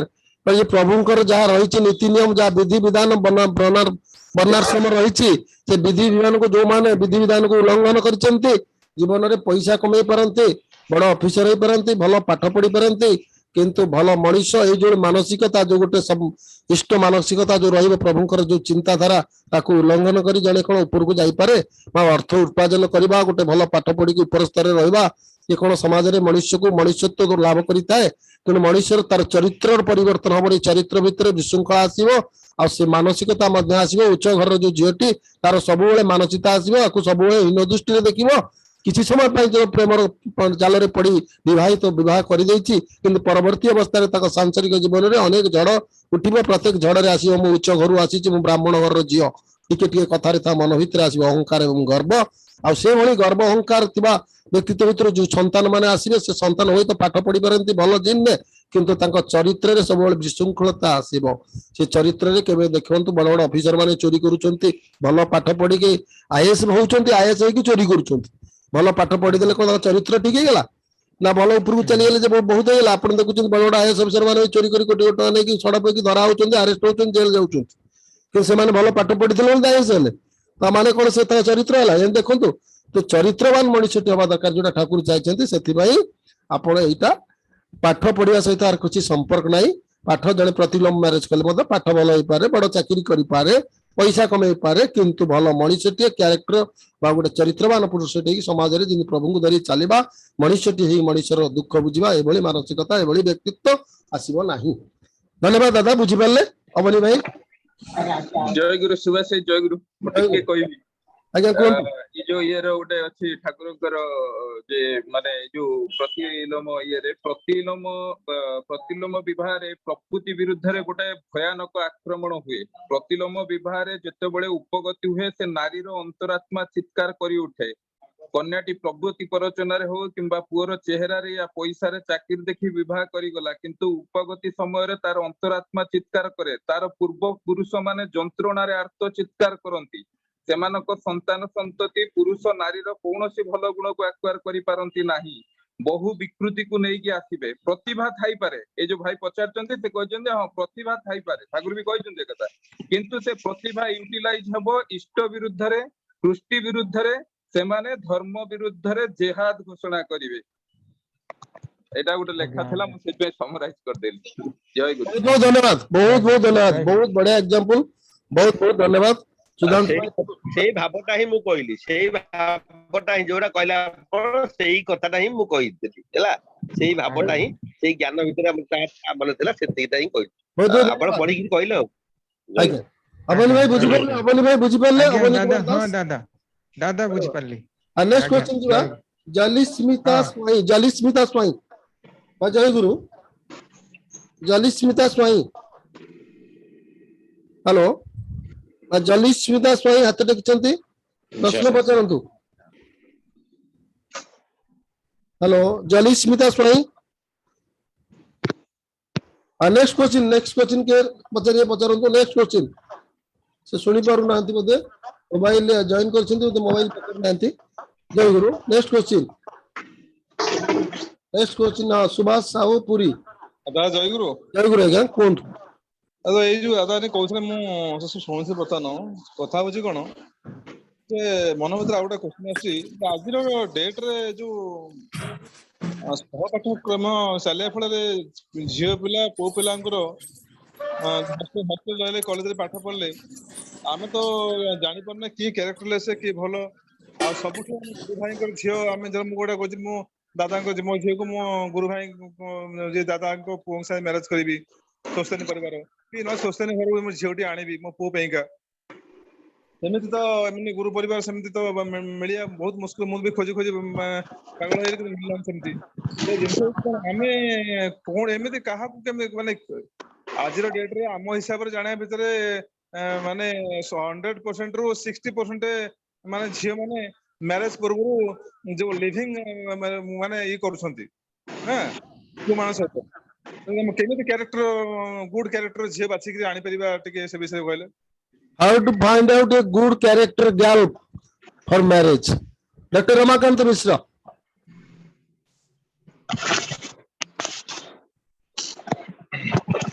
ଏଇଟା ମୋ ମତରେ ବିଜୟ ଦେଖି ରମାକାନ୍ତ ତାର ଆନ୍ସର ଟା ଦେଲେ ବହୁତ ଭଲ ହବ କାରଣ ସେମାନେ ପୁରୁଖା ଲୋକ ତାଙ୍କର ଏକ୍ସପିରିଏନ୍ସ ବହୁତ ସେମାନେ ଆନ୍ସର ଟା ଦିଅନ୍ତୁ ठीक अछि रमाकांत कोनतो सुत रमाकांत मिश्र दादा एसपीआर ससंबर भुवन ढेंगानाल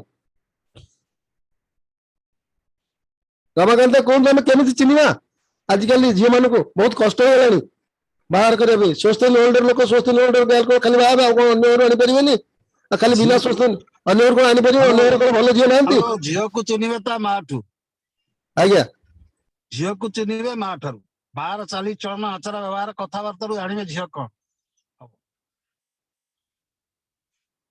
शॉर्टकट रे कहि देली झील को चिनिबे माठरू और सुभाष भाई बुझी पारले आगे मां को चिन्हंतु तापर झील को चिन्हबे आगे मां को कोन जरा गोटे कोडी बाहर लाइला आजिकली मां को केना झील सहित अपन डायरेक्ट जदी कथार्ता न करि परिबे बा त आपको विषय भीतर कथा जानि ना परिबे मार चरित्र चलन चरित्र ऊपर साधारण समस्त नहीं परिबे जणे परिबे आपण जे देखि परिबे कथाबार्ता जानिबे व्यवहार जानिबे मार चरित्र को चरित्र कोन गोटे आजिकल मां माने विभिन्न अभिनय कर दोनी एमिति अभिनय करी कथार्ता करतन आपण भी आंकटर वल्ल को दुनिया नांती सुभाष तुम ठीक कहलो सही जिनस अभिनय कोन जानिबे तांकर आवडे कथा जो गां रे बागर करबे से जगह रे तांकर के बंधु बांधव निज लोक तांती सेमानकु डाटा कलेक्शन करि परिबे आ आपण गले त आपण बहुत बंधु बांधव आजिकल झियो माने आपण बड़ मानकु मुंडिया बुंडिया मारी सा सर्वते एबळे अभिनय करछन आपण भाई आंकटर बोते सीता सावित्री टु बळी जाउछन्ती कि मैरिज पर एमिति गोइठा मारुछन जे आपण जानि परिबेनी अभिनय बहुत भलो करछन सावित्री टारु सीता टारु अधिक अभिनय कर देबे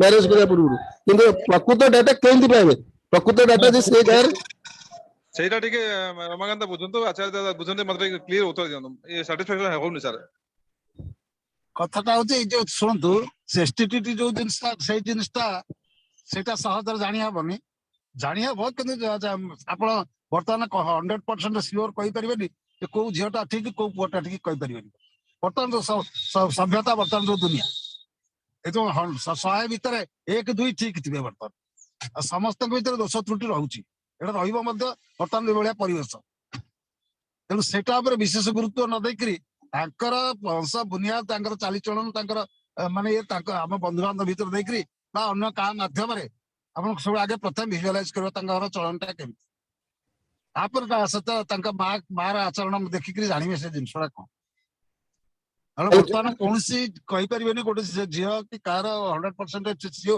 माने ठीक ए कथा कहि परिबेनी कस्मिक एटे बढ़िया प्रश्न आपण जते मैरिज बुझा जाउछन कोनसी दलाल मान को थ्रू रे जानतु नहीं दलाल माने पैसा पे कि 5 को 25 करिवे आ बहुत डेवलप कथा बहुत बड़ बड़ कहि कि आपण 10,000 तांको 10,000 पकेबे आपण निजर बंधु बांधव अति आत्मीय स्वजन बा बंधु संग साथी से मान को थ्रू रे जानतु जो माने से मान को जानि थिबे जो माने से मान को जानि थिबे से मान परिवार लोक को जानि थे बाबा केंती मां केंती तांको परिवार केंती सब कहि परिबे तापर आपण यू विल प्रोसीड आपण सेमिति हेले मागुची बेटर हो आ एमिति किछि जानि परिबेनी आपण जदि कहा थ्रू दलाल थ्रू पळे गेले से आपण एमिति अभिनय करी चर्चा करिवे जे आपण केबे एठी बाहर करिवे आजिकल जुगरे बर्तमान जो अभिनय कर माँ अभिनय करें झील अभिनय करें सब अभिनय चली प्रकृत झील को बाजिया कहले सेमती जन दरकार ठाकुर धरी चली से समस्या केबे आसे ना प्रकृत ठाकुर पथरे चलती से जगह ठाकुर कम से कम आपको बाट बतई दिखती केमती कौन से तार व्यवस्था कर दिखती आप ठीक जगह ठीक पाइबे आप जो कहले स्वस्थ इन होल्डर है खाली स्वस्थ इन होल्डर झी आनी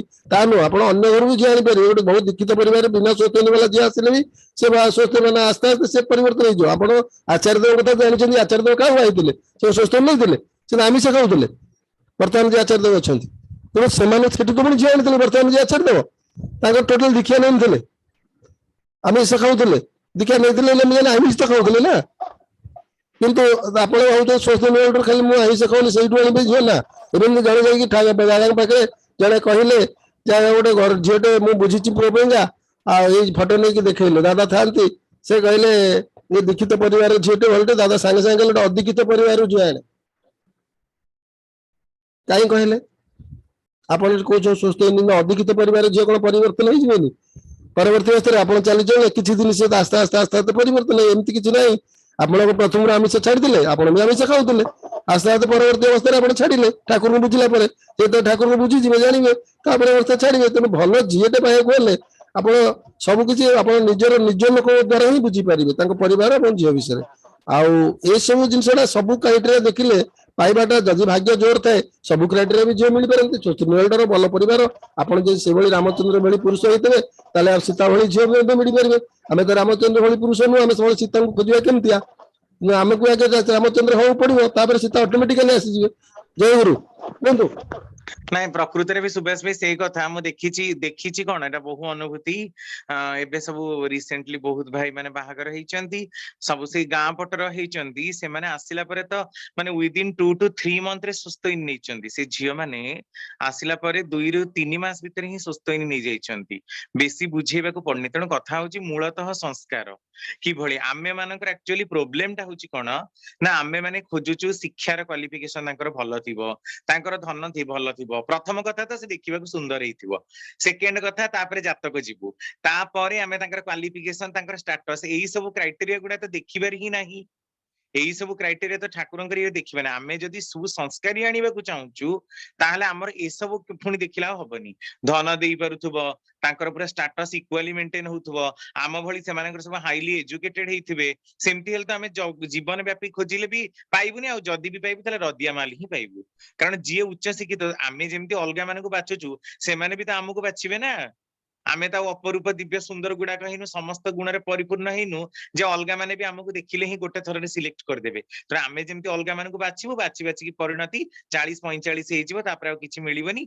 सेही दुरावस्था स्थिति आसी की पहुंचीबो तेनु निजर योग्यता माफिक खोजंतु मनीष सब बेले निजर योग्यता रे अधिका पाइबा को चाहे जोटा की तार अधपतनर कारण आ ठाकुर जो 15टा कैरेक्टर देइचंदी विवाह विधान बही रे जाति वर्ण वंश विद्या कुल तापर गोत्र जो व्यवहार अभ्यास चरित्र बयस आयु घर हाराहारी आयु यही सबुटा को देखिकी ही विवाह करबा दरकार हाँ सेठी आउ थरकर पुओटा पढ़ी पीएचडी ता बोली सी जदि गोटे पीएचडी झीटा को आनिबो ताल सी ताको कोन मानिबो निश्चित रूप से सेठी हमें +3 देखिबा आ एटा सब गुण रे झीटा पुओ ठारू छोट हिथिबा दरकार छोट माने समस्त क्राइटेरिया जो 15टा कैरेक्टर देले सेइथरे जदि हमें देखिके आनिबा ताले हबो आउ गोटे हमें रूरल बेस्ड को जिबा जोठी की लोक माने अत्याधुनिक नुहंती उद्धत नुहंती बदमाश नुहंती आमे किन देखो अनेक लोक माने सहरांचल हो बा टिके ये बेल्ट हे गले माने कोन सहरांचल सब खराब म से कथा केबे भी कहिबिनी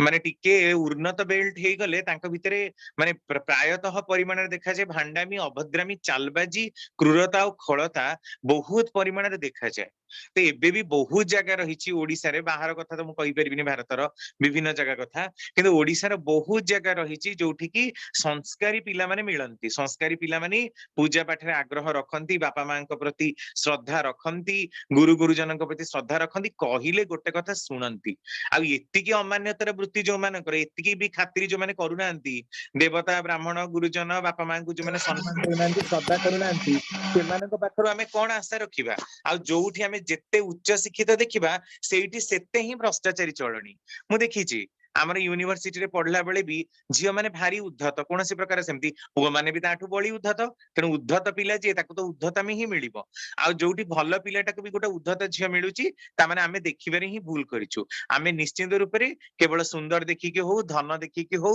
रूप यौवन लावण्य देखिके हो ताको खोजिके आनिछु सेठी आमे ठाकुरंकर क्राइटेरिया को केबे भी चूज करिना हूं ସେଇଟା को आमे प्रथमे देखिबा दरकार आहुरी भी गोटे कथा सबु परिमाण रे समस्त खाली कहउचंदी परक्रिया प्रीति हे गला नारी व्यभिचारिणी अच्छा पुरुषटा को सतीत्वटा को रक्षा करि पकीछि पुरुषर सतीत्वर कुछ दाम नहीं आलोचना प्रसंग सप्तम खंड देखंतु पुरुष नष्ट व्यभिचारी लंपट कामुक धूर्त उद्धत चरित्र रहिथिबो आ तार स्त्रीटा भी भलो हबो थाई पारे भलो अछन पुराण पृष्ठ रे किंतु भलो हबो आमे काहे के आशा रखिबा मु जहां मते सेही बळी ही मिलिबो सेमिति साबाड करिबाको प्रकृतिर सेटा नियम ठोकर खाइबाको नियम तेणु पुरुष ही जोठी नष्ट भ्रष्ट विकृष्ट विकृत सेठी आमे गोटे उन्नत नारीटा को केमिति आशा करि परिबा किंतु तापर भी उन्नत मिलती सती पतिव्रता नारी भी अच्छी सेमती भी नारी मानक आमे देखिबाकू पाऊ निज परिवार पई से माने केते भी जलांजलि देई परंती पर पुरुष रे होता मती रखी पारंती किंतु सेही पैसा आनी कि निज परिवार को भी पोषण करंती एही प्रकार मनोवृत्ति काहे कि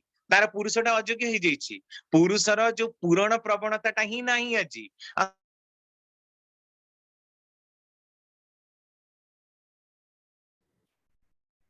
बहुत बहुत धन्यवाद डॉक्टर रमाकांत मिश्र आपनकर नेट कटि जाइछि रमाकांत नेट स्लो हो जाइछि आपन वॉइस आसुनी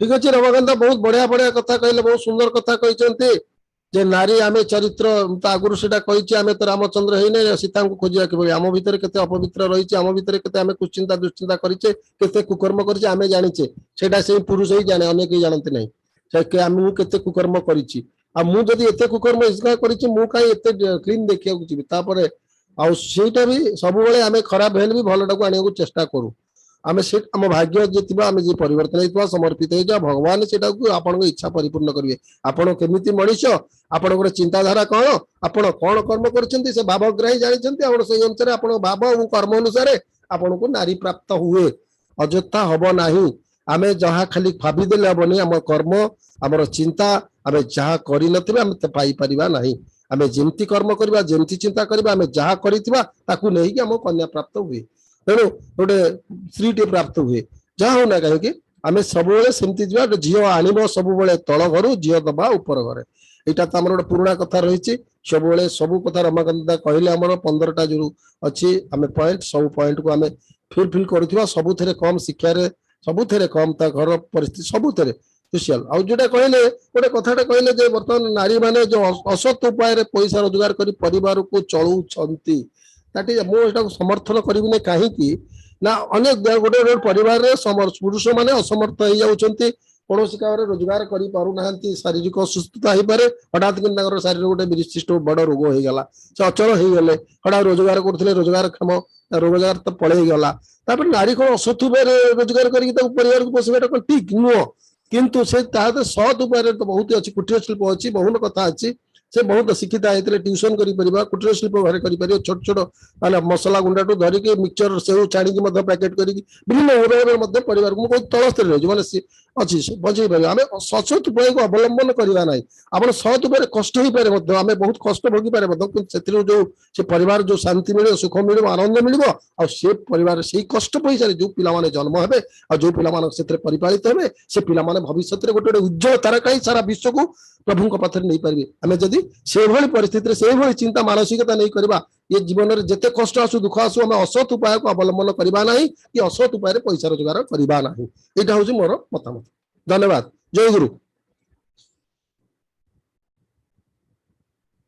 बुझी पारले कि पचारथिले सुभाष साहू भाई अन्य अमृत से प्रश्न गलानी दादा जय गुरु हाँ बुझा तो पड़िला हेले जिनस होची एटा आ गोटे ठाकुर को आमे धरिचे ठाकुर को डाकुचे ठाकुर को इष्टपति जजन जाजन सत्संग आश्रय नहीं चलीचे किंतु जिनस होची एटा होची भाग्य फल जदि ईश्वर बगर आसी ठाकुर दया थी ताले भलो से मिलिबो नहले जदि खराब पड़िला हम ठाकुर दोष देकी किसी लाभ नहीं कारण आम भाग्य फल आम भोगिया पड़िबो काहेकि ना भलो झियो देखिकरी किए केबेले खराब देखिक आनुनी भलो देखिकरी तांको बंधु बांधव आउट साइड पचरा उचरा करिकि तांको बुझा बुझी करी सब कुछ करिकि आनुथंती ତା ପର ମୁହୂର୍ତ୍ତରେ ଝିଅର ବୋଲରେ ପୁଅ ପଢିକିରି ବାପା ମାଙ୍କୁ ପଚାରି ନ ପଚାରିବା, ବାପା ମାଙ୍କୁ ସେଠୁ ପୁଣି ଭବିଷ୍ୟତରେ ବାପା ମାଙ୍କୁ ଅନାଥ ଆଶ୍ରମ ଛାଡିଦେବା, ସିଏ ନିଜେ ସେଠି ବାପାଙ୍କୁ ଛାଡିକିରି ଆଉଟରେ ଘର ଭଡା ଦେଇକି ବାହାରେ ରହିବା, ଏସବୁ ଜିନିଷ ବହୁତ ମାନେ ମାନେ ହୃଦୟ ହଉଛି ଆପଣ ଯୋଉଟା କହିଲେ ପରଫେକ୍ଟ, କିନ୍ତୁ ଆପଣ ସେଇ ବାପ ଯୋଉ ମାନେ ହଇରାଣ ହଉଛନ୍ତି ସେ ନିଜକୁ କେବେ ପ୍ରଶ୍ନ ପଚାରିଛନ୍ତି କି ମୋ ବାପା ମାଙ୍କୁ ମୁଁ କେତେ ସେବା ଦେଇଛି, ମୋ ବାପା ମାଙ୍କର କେତେ ନିଜର କାମ କରିଛି, ସେ ନିଜକୁ କେତେ ପ୍ରଶ୍ନ ପଚାରିଛନ୍ତି, ସେ କଣ ତାଙ୍କ କର୍ମରେ ଠିକ କରିଛନ୍ତି? ଆଉ ପାଇବା ପାଇଁ ଆଶା କରୁଛନ୍ତି, ଆମେ ତ କରିଲେ ପାଇବା କେମିତି? ସେଇ ଜିନିଷ ଆଜ୍ଞା ଟିକେ ଷ୍ଟେଜରେ ଆଲୋଚନା ହେଲେ ସେଇ ଯେ ଆଲୋଚନା ହେଇଛି ହବ, ଦାଦା ମାନେ କରିବେ, ମୁଁ କହୁଛି ଆମେ ମାନେ ନିଜ ବାପା ମାଙ୍କର ସେବା କରିନଥିବା, ତାଙ୍କୁ ଦାଣ୍ଡ ଘରେ ପକେଇ ଦେଇଥିବା, ଖଣ୍ଡିଆ କଟରେ ପଡିଥିବା, ଖଣ୍ଡିଆ ଫ୍ୟାନ ବୁଲୁନଥିବା, ଆମେ କୋଉ ଏସି ଲଗେଇ ଶୋଇଥିବା, ଆମେ ତାଙ୍କର ସେବା କରୁଥିବା, ଆମେ ଚାକିରି କରିଥିବା ବାହାରେ, ଆମ ପିଲାମାନଙ୍କୁ ହଷ୍ଟେଲରେ ରଖିଥିବା, ପଇସା ଦଉଥିବା, କିନ୍ତୁ ବାବା ମା ଘରେ ପଡି ଯୋଉ କଷ୍ଟ ଭୋଗୁଥିବେ, ମରିଗଲା ବେଳକୁ ଆମେ ଆସୁନେ, ତାଙ୍କୁ ଶବ ସତ୍କାର କରିପାରୁନି, କିନ୍ତୁ ଆମେ ମାନେ କରିବାନି, ଖାଲି ଆମେ କହିବା ଯେ ଆମ ପୁଅ ଆମକୁ ବୁଢା ହେଲେ ପଚାରିଲେନି, ଆଉ ଆମକୁ ଆଜି ଦୁଃଖ ଦଉଛନ୍ତି, ଆମ ପାଖେ ପଇସା ଅଛି। ମୁଁ ତ ଅନେକ ଲୋକଙ୍କୁ ମଧ୍ୟ ଦେଖିଛି, ମୁଁ ପଚାରିଛି, ଜଣେ ଶହୀଦ ନଗରରେ ଜଣେ ଆଡିସନାଲ ସେକ୍ରେଟାରୀ ଥିଲେ, ବସିକି 72 ବର୍ଷ ବୟସ ଲୋକ କାନ୍ଦୁଛନ୍ତି। ମୁଁ କହିଲି ମଉସା କାହିଁ କାନ୍ଦୁଛନ୍ତି? ନା ମୋ କଥା ମନେ ପଡିଗଲା। ନା କାହିଁକି? ନା ଦୁଇଟା ପୁଅ ମୋର ସବୁ ବଡ ବଡ ଚାକିରି କରିଛନ୍ତି, ଜଣେ IAS ଅଫିସର, ଜଣେ ବ୍ୟାଙ୍କ ଅଫିସର, ସମସ୍ତେ, ଜଣେ ବିଦେଶରେ ଅଛି, ଜଣେ ଇଣ୍ଡିଆରେ ଅଛି, ଦିଲ୍ଲୀରେ। ଶହୀଦ ନଗରରେ ମୋର ଲକ୍ଷ ଲକ୍ଷ ଟଙ୍କା ଘର ଭଡା ପାଉଛି, ମୁଁ ତ ପେନସନ 50,000 ପାଉଛି, ମୋର କିଛି ଅଭାବ ନାହିଁ ଆଜ୍ଞା, ଚାକର ବାକର ଦିଟା ବାରି କାମ କରୁଛନ୍ତି, ଆମକୁ ରୋଷେଇ କରି ଦଉଛନ୍ତି, ସେଇ କଥା ମନେ ପଡୁଛି, ଦିଟା ପୁଅ ବୋହୁ, କିନ୍ତୁ ଆମକୁ କେହି ପଚାରିଲେନି। ତାଙ୍କ ତ ସେବା କରିବାକୁ ଲୋକ ଚାକର ରଖିଛନ୍ତି, ସିଏ କଣ ଆମ ସେବା କରିବେ? ସେ ତ ସେଠି ରହିଲେ, ତାଙ୍କ ସେମାନେ ଅଫିସ ଗଲେ ସବୁ ପୁଅ ଚାକିରି, ପଇସା ପ୍ରବଳ, ମୋର ଏଠି ଅସୁବିଧା ନାହିଁ ପଇସାରେ। ଏଇ କଥାଟା ମନେ ପଡୁଛି, 72 ବର୍ଷ ବୟସରେ ଆମକୁ ଟିକେ ସେବା ଦଉନାହାନ୍ତି, ଦିଟା ପୁଅ ଜନ୍ମ କରିଥିଲି। ମୁଁ ସେଇଠି ଗୋଟେ ପ୍ରଶ୍ନ ପଚାରିଥିଲି, ମଉସା ଆପଣ ଯେତେବେଳେ ୟଙ୍ଗ ଥିଲେ, ଯୁବକ ଥିଲେ, ଆପଣଙ୍କ ପିତା ମାତା ବୃଦ୍ଧ ହେଇଥିଲେ, ବୃଦ୍ଧା ହେଇଥିଲେ, ସେତେବେଳେ ଆପଣ ସେମାନଙ୍କର ସାହାଯ୍ୟ ସେବା କେତେ କରିଥିଲେ? ନା ଆଜ୍ଞା ମୁଁ କିଛି କରିନି। ମୁଁ କହିଲି କରିନାହାନ୍ତି ପାଇବା ପାଇଁ କାହିଁ କହୁଛନ୍ତି? ସେଇଠି ସେ ଆଖିରୁ ଲୁହ ପୋଛି ଦେଇଥିଲେ, କହିଲେ ଅସଲ ଭଲ କଥା ଟିକେ କହିଲେ। ମୁଁ କହିଲି ଆପଣ ମତେ କରିନାହାନ୍ତି, ଆମେ ଆମ ବାବା ମାଙ୍କୁ କିଛି ସେବା କରିନେ, ଖାଲି କହୁଛୁ ଆମ ପୁଅ ମାନଙ୍କୁ ଆମକୁ କେମିତି ସେବା କଲେ। ବର୍ତ୍ତମାନ ଯୁଗରେ, କଳି ଯୁଗରେ ଆମେ ପିଲାମାନଙ୍କର ସବୁ କିଛି କରିବା, ତାଙ୍କୁ ପଇସା ପାଠ ପଢେଇବା, ମଣିଷ କରିବା, କେବେ ଆଶା କରିବାନି ଯେ ମୋ ପିଲାମାନଙ୍କୁ ପାଠ ପଢିଛି, ମଣିଷ କରି, ସେ ମତେ ବୁଢା ହେଲେ ଖାଇବାକୁ ଦବ, ମୋ ସେବା କରିବ, ଗୋଡ ମୋଡିବ। ପୁରା ଆଶା ପ୍ରତ୍ୟାଶା ନ ରଖି ଚାଲିବେ। ସବୁବେଳେ କହୁଥିଲେ ପ୍ରଭୁ ସଂସାର ଥିବ ଯେତେ ଦିନ, ଆଉ ଆନନ୍ଦ ଚାଲିଯିବ ଏ ଜୀବନ ହେଲା, ସେ ଯେତେବେଳେ ମୋ ଗୋଡ ହାତ ଚାଲୁଥାଉ ଏ ଜୀବନ ଚାଲିଯାଉ। କିନ୍ତୁ ପିଲାମାନଙ୍କୁ ଆମେ ଆଶା ପ୍ରତ୍ୟାଶା, ଆମେ ତାଙ୍କୁ ପଢଉଛେ, ପାଠ ପଢଉଛେ, ବାହା କରିଦେଲେ ଯେ ଆମକୁ ପୋଷିବେ, ଆମକୁ ସେବା ଦେବେ, ଏଇଭଳିଆ ଆଶା କରିବେନି। ମାନେ ଆଶା କଲେ ହିଁ ଦୁଃଖ ଆସିବ। ଯଦି ମିଳିଲା ତ ଭଲ କଥା, ଆପଣଙ୍କର କର୍ମ ଯଦି ଥିବ, ଆପଣ ଯଦି ତାଙ୍କ ବାବା ମାଙ୍କର କର୍ମ କରିଥିବେ, ଆପଣ ନିଜେ ଭଲ କର୍ମ କରିଥିବେ, ଅଟୋମେଟିକାଲି ସେଟା ମିଳିବ। ଆପଣ ଯାହା ଆଶା କଲେ ତାଠୁ ଅଧିକା ମିଳିବ। କିନ୍ତୁ ଆମେ କିଛି ନ କରିକି ବହୁତ ଆଶା କରୁଛେ, ସେ ଆଶା ପୂରଣ ନହେଲେ ଦୁଃଖ କରୁଛେ, ପ୍ରଭୁଙ୍କ ପାଖରେ ଦୋଷାରୋପ କରୁଛେ, ପ୍ରଭୁ ପାଇଲି ନାହିଁ। କିନ୍ତୁ ଆମେ କଣ କରିଛେ ସେଟା ପଚାରୁଛେ ନା? ପ୍ରଭୁଙ୍କୁ ଆମେ କଣ ମାଗିନେ? ଖାଲି ତ ମାଗୁଛୁ ଭଲ ପାଠ ପଢୁ, ଭଲ ଚାକିରି କରୁ, ବଡ ମଣିଷଟେ ହଉ, କିନ୍ତୁ କେବେ କହୁନୁ ଗୋଟେ ଭଲ ଚରିତ୍ରବାନ ପୁଅଟି ହଉ, ସେ କଥା ମାଗୁନୁ। ସେଇଟା ଆଗେ, ଏଇଆ ହଉଛି ଆମର ମାନସିକତା। କିନ୍ତୁ ଆମେ ଅଯଥା ଗୋଟେ ଦୁଃଖ ଯନ୍ତ୍ରଣା ନିଜେ ଡାକି ଆଣୁ ନିମନ୍ତ୍ରଣ କରି। ଧନ୍ୟବାଦ ଦାଦା, କୁହନ୍ତୁ। ଜୟ ଗୁରୁ। ବୁଝିପାରିଲେ ସୁଭାଷ ଭାଇ? ଜୟ ଗୁରୁ ଦାଦା, ଜୟ ଗୁରୁ। ଜୟ ଗୁରୁ। ନେକ୍ସଟ କ୍ୱେଶ୍ଚିନ୍ ଯିବା। ନେକ୍ସଟ କ୍ୱେଶ୍ଚିନ୍ ହେଉଛନ୍ତି ସୁଧାଂଶୁ ଭାଇ, କଣ ପଚାରିବେ? ସୁଧାଂଶୁ ଶେଖର ସାହୁ।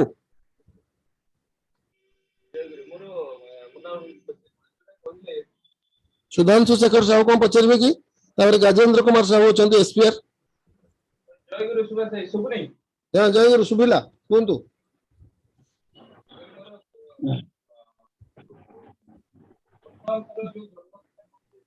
ଆଜ୍ଞା କୁହନ୍ତୁ, ଶୁଭିଲା ଆଜ୍ଞା କୁହନ୍ତୁ। ହ୍ୟାଲୋ।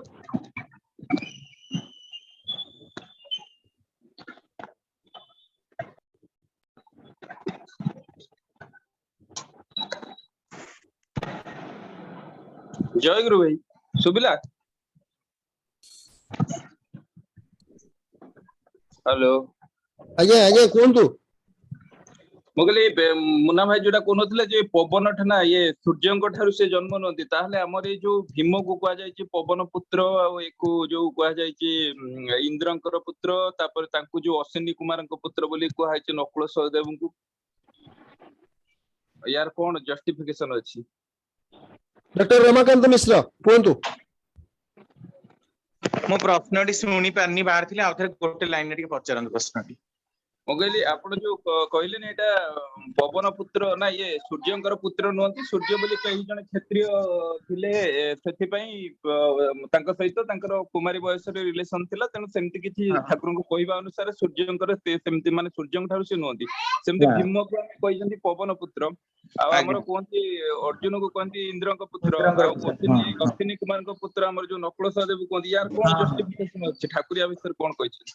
କହିଛନ୍ତି ପରା, ମୁଁ ପ୍ରଥମରୁ କହି ସାରିଲିଣି। ଦୀପ ରଖି ପଞ୍ଚମ ଖଣ୍ଡରେ ପୁରା କ୍ଲିୟର କଟ ମେନସନ ହେଇଛି ଏଟା। ଠାକୁର କହୁଛନ୍ତି ସେ ସମୟରେ କଣ ସେମାନେ ଥିଲେ କି?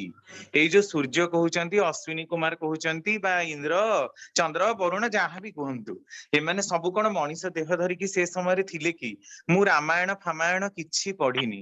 ଏ ସମସ୍ତେ ହିଁ ହଉଛନ୍ତି ପଣ୍ଡୁଙ୍କର ସନ୍ତାନ। ସେଇ ଯୋଉ ଋତୁସ୍ରାବ ବଳର ହିଁ କଥା, 4 ଦିନ ଗାଧେଇବାର କଥା ରହିଛି। ବଡମା ବେଳେ ବି ଏଇଟା ହିଁ ଥିଲା, ବଡ ବୋଉ ବେଳେ ବି ଏଇଟା ଥିଲା, ତା ବଳେ ବି ଏମିତି ବିଧାନ ରହିଛି। ତେଣୁ ସେଇ ସମୟରେ ନାରୀ ଯୋଉ ପ୍ରକାରର ମନୋବୃତ୍ତି ନେଇ, ଯାହାର ମାନସିକତା ନେଇ ପିଲାକୁ ଜନ୍ମ ଦିଏ, ସେ ତାର ସ୍ୱରୂପକୁ ଲାଭ କରେ। ତେଣୁ ହିଁ ସବୁ ବିଭିନ୍ନ ଦେବାଦେବୀଙ୍କର କଥା ଭାବିବାର କଥା ସେଇ ସମୟରେ ବର୍ଣ୍ଣନା ରହିଛି। ବା ଅନୁପସ୍ଥିତି ସ୍ଥଳେ ସ୍ୱାମୀର ମୁଣ୍ଡକୁ, ମାନେ ସ୍ୱାମୀର ଚିତ୍ରପଟକୁ ନିଜ ମସ୍ତିଷ୍କରେ ଆଣି ଭାବିଲେ ଯୋଉ ସନ୍ତାନ ଜନ୍ମ ହୁଏ, ସେଥିପାଇଁ ନାରୀକୁ ଜାୟା ବୋଲି କହନ୍ତି। ଅବିକଳ ସ୍ୱାମୀ ଭଳି ସନ୍ତାନ ସେ ଜନ୍ମ ଦେଇ ପାରୁଥିବାରୁ ତାକୁ ଜାୟା ବୋଲି କହନ୍ତି। ତ ଏଇ ହଉଛି ପ୍ରକୃତ ବିଧାନ। ଆଉ ମୁଁ କିଛି ଜାଣିନି ବୋଲି ଠାକୁର କହୁଛନ୍ତି। ତ ଏଇଟା ଆଉ ପ୍ରକୃତରେ ଆପଣ କୁହନ୍ତୁ, ଏମାନେ ଇନ୍ଦ୍ର ଚନ୍ଦ୍ର ବାୟୁ ବରୁଣ ଯାହାର ବି ସନ୍ତାନ ହୁଅନ୍ତୁ, ଏଇଟା କଣ ପ୍ରାକ୍ଟିକାଲି ପସିବଲ? ଏକ୍ଜାକ୍ଟଲି ଏଇ କ୍ୱେଶ୍ଚନ ବି ଆସେ, ଏଇଟା ବି ଆଜି କ୍ଲିୟର ହେଲି ମୁଁ। ଏଇ କ୍ୱେଶ୍ଚନଟା ବି ମନ ଭିତରେ ଅନେକ ଥର ଆସିଛି। ତ ଏକ୍ଜାକ୍ଟ କଥା କହିଲେ। ଆଉ ଟିକେ କହିବି, ମାନେ ଏଇଟା ତା ମାନେ ଆମର ଯୋଉ ବର୍ଣ୍ଣଟାକୁ ମାନୁଛନ୍ତି, ବର୍ଣ୍ଣ ମାନେ ଯୋଉଟା ସେଇ ଶ୍ରୀକୃଷ୍ଣ ବି ମାନେ କର୍ଣ୍ଣ ଆଉ ଶ୍ରୀକୃଷ୍ଣଙ୍କର ଯୋଉ କନଭରସେସନ ଦେଖିବେ, ସେଥିରେ ବି ସେ ପଚାରିଛନ୍ତି ଯେ ବର୍ଣ୍ଣ ମାନେ ଏଇଟା ହଉଛି ଜନ୍ମଚିତ ଅଧିକାର। ଯେ ଜଣେ କ୍ଷତ୍ରିୟ ବଂଶର ଜନ୍ମ ହେଇଛି ମିନ୍ସ ସେ ରାଜା ହବ, ସାମର୍ଥ୍ୟ ଅନୁଯାୟୀ ତାକୁ ମିଳୁନି। ଏଇ କ୍ୱେଶ୍ଚନ ଟା କର୍ଣ୍ଣ ବି ଶ୍ରୀକୃଷ୍ଣଙ୍କୁ କରିଥିଲା, କହିଲା ମାନେ ଏଇଟା ହଉଛି ତ ଜନ୍ମଚିତ ଅଧିକାର, ତେଣୁ ସାମର୍ଥ୍ୟ ଅନୁସାରେ କିଛି ମିଳୁନି। କିନ୍ତୁ ଶ୍ରୀକୃଷ୍ଣ ତାକୁ ସେଇଠି କହିଥିଲେ ନା ନା, ସାମର୍ଥ୍ୟ ଅନୁସାରେ ହିଁ ମିଳେ, ଅଧିକାରଟା ମିଳେ। ତାହେଲେ ଆମେ ଏଇଟା କଣ୍ଟ୍ରାଡିକ୍ଟ କରୁନେ? ମାନେ ଆମେ ଯେମିତି କହୁଛନ୍ତି, ଆପଣ ଦେଖୁନାହାନ୍ତି, ସାମର୍ଥ୍ୟ ଅନୁସାରେ ମିଳେ ବୋଲି ତ କର୍ଣ୍ଣକୁ ପୁଣି ଅଙ୍ଗ ରାଜ୍ୟରେ ଘୋଷି ସେ ଦୁର୍ଯ୍ୟୋଧନ ଦଉ ପଛେ, ନିଜେ ଯୁବରାଜ ହବା ସତ୍ତ୍ୱେ ମଧ୍ୟ ଦୁର୍ଯ୍ୟୋଧନ ପୁଣି କର୍ଣ୍ଣକୁ ତ ଅଙ୍ଗ ରାଜ୍ୟର ରାଜା କରେଇଥିଲେ କି ନାଇଁ? ସେ କୋଉ ବି ପ୍ରକାର ହଉ, ସେ କପଟ ବନ୍ଧୁତ୍ୱରେ ହଉ, ସ୍ୱାର୍ଥପର ବନ୍ଧୁତ୍ୱରେ ବି ହଉ ନା କାହିଁକି, ତାଙ୍କୁ ଦେଇଥିଲେ। ଆପଣ ଦେଖନ୍ତୁ ଚନ୍ଦ୍ରଗୁପ୍ତ ମୌର୍ଯ୍ୟ, ତାଙ୍କର ବାପା ଥିଲେ କ୍ଷତ୍ରିୟ, ମା ଥିଲେ ଶୂଦ୍ରା। ତାଙ୍କର ନାଁରୁ ସେ ମୌର୍ଯ୍ୟ, ମାନେ ମୁରା, ତାଙ୍କ ମାଙ୍କ ନାଁ ମୁରା ଥିଲା, ତେଣୁ ଚନ୍ଦ୍ରଗୁପ୍ତ ମୌର୍ଯ୍ୟ ତାଙ୍କ ନାଁ। ସିଏ ତ ପୁଣି କେମିତି, ତାଙ୍କୁ ଚାଣକ୍ୟ ତ ପୁଣି ରାଜା ପଦରେ ଅଭିଷିକ୍ତ କରିଥିଲେ। ସେ ତ ପୁଣି ଅଖଣ୍ଡ ଭାରତର ଏକଛତ୍ରବାଦୀ ସମ୍ରାଟ ଥିଲେ। ସେ ସମୟରେ ତ ଭାରତ ମାନେ କେହି ବୈଦେଶିକ ଶତ୍ରୁ ଆକ୍ରମଣ କରିବାର ସୁଯୋଗ ବି ପାଇନାହାନ୍ତି। ତେଣୁ ସାମର୍ଥ୍ୟ ଅନୁସାରେ ହିଁ ପ୍ରାପ୍ତ ହୁଏ। ମଣିଷ ଜନ୍ମ ଜାତକ ଭାବରେ ବର୍ଣ୍ଣ ପ୍ରାପ୍ତ ହୁଏ, ତା ବୋଲି ଯେ ସେ ମନ ଇଚ୍ଛା କିନ୍ତୁ ଉଚ୍ଚ ବର୍ଣ୍ଣରୁ ବିବାହ କରିପାରେ ନା। ଠାକୁର ଏଟା ବହୁତ ସମୟରେ ଆଲୋଚନା କରିଛନ୍ତି। କିନ୍ତୁ ସାମର୍ଥ୍ୟ ଅନୁସାରେ, ତାର ଯୋଗ୍ୟତା ଅନୁସାରେ ତ ସେ ଫଳଟା ପ୍ରାପ୍ତ ହବ ନା। ଯିଏ ରାଜାର ସନ୍ତାନ, ସେ ଯୋଉ ବି ପ୍ରକାରରେ ହଉ କ୍ଷତ୍ରିତ୍ୱର ପରାକ୍ରମ ତା ଭିତରେ ରହିବ, ନିଶ୍ଚିନ୍ତ ରୂପରେ ରହିବ। ସେମିତି ବ୍ରାହ୍ମଣ ଆଉ ଅଲଗା କୌଣସି ମିକ୍ସଡ କ୍ୟାଟାଗୋରୀରେ ବି ଯୋଉ ପିଲା ଜନ୍ମ ହେଇଥିବ, ତା ଭିତରେ ତ ବ୍ରାହ୍ମଣତ୍ୱର ବୃତ୍ତି ରହିବ ହିଁ। ବେଦାଭ୍ୟାସ କରିବା, ପୁରାଣ ଶାସ୍ତ୍ର ପଢିବା, ଅଧ୍ୟୟନ ଅଧ୍ୟାପନା କରିବା, କିଛି ଉନ୍ନତ ଚିନ୍ତାଧାରା ତା ଭିତରେ ରହିବ। ଯଦି ସେଇଟାକୁ ସେ ଉପଯୁକ୍ତ ଭାବେ ଜାଗ୍ରତ କରେଇ ପାରେ, ତାହେଲେ ସେଇ ଦିଗରେ ମଧ୍ୟ ତାର ଦକ୍ଷତା ରହିବ। ଏଥିରେ ଅସୁବିଧା କଣ ହେଲା? କିନ୍ତୁ ବର୍ଣ୍ଣାଶ୍ରମ କଥାଟା ତା ନୁହେଁ। ବର୍ଣ୍ଣାଶ୍ରମ ଯୋଉ ବିରୋଧ ଉତ୍ପନ୍ନ କରୁଛି ବୋଲି ଆମେ କହୁଛେ, ସେଟା ତା ନୁହେଁ। ବର୍ଣ୍ଣାଶ୍ରମର କହିବାର କଥାଟା ହଉଛି ଏହା ଯେ ଯେମିତି ଆପଣ ଦେଖନ୍ତୁ, ଧରକର ଆପଣ ୱିକିପିଡିଆ ପଢିକି ବି ଏଇନା ମେଡିକାଲ ସାଇନ୍ସର ଅନେକ କଥା କହିପାରନ୍ତି, କିନ୍ତୁ ଆପଣ ଯଦି ଏଇନା ଲାଇସେନ୍ସ ପ୍ରାପ୍ତ ନ ହେବେ, ତାହେଲେ ଆପଣ କଣ ଯାଇ କାହାର ଅପରେସନ କରିପାରିବେ? ଲାଇସେନ୍ସ ପ୍ରାପ୍ତ ହେଇକି ଆପଣଙ୍କୁ ଡିଗ୍ରୀ ନବାକୁ ପଡିବ, ଆପଣଙ୍କୁ ଡାକ୍ତର ହବାକୁ ହେଲେ। ତା ମାନେ ଡାକ୍ତରଟାକୁ ଯଦି ଗୋଟେ ବର୍ଣ୍ଣ ଧରନ୍ତି, ଅଲଗା ମାନେ ସମସ୍ତେ ଡାକ୍ତରୀ ବିଦ୍ୟା ପଢି ପାରନ୍ତି, ସ୍କୁଲ ପିଲା ପଢି ପାରନ୍ତି, କଲେଜ ପିଲା ପଢି ପାରନ୍ତି, କିନ୍ତୁ ତା ବୋଲି ଯେ ସେମାନେ ଡାକ୍ତର ହେଇଯିବେ ତା ନୁହେଁ। ସେମାନେ ନିଜର ପ୍ରିଲିମିନାରୀ ପ୍ରୋଟେକ୍ସନ ପାଇଁ ଡାକ୍ତରୀ ବିଦ୍ୟା ପଢୁଛନ୍ତି।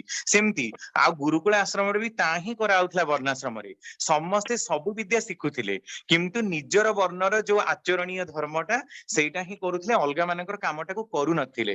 ଯଦି ତା ନୁହେଁ, ଆପଣ ଦେଖନ୍ତୁ ଦଶବିଧ ସଂସ୍କାରରେ ବି ସମସ୍ତ ବର୍ଣ୍ଣ ନିଜେ ନିଜେ ହିଁ ପୂଜା ପାଠ କରିବାର କଥା ରହିଛି।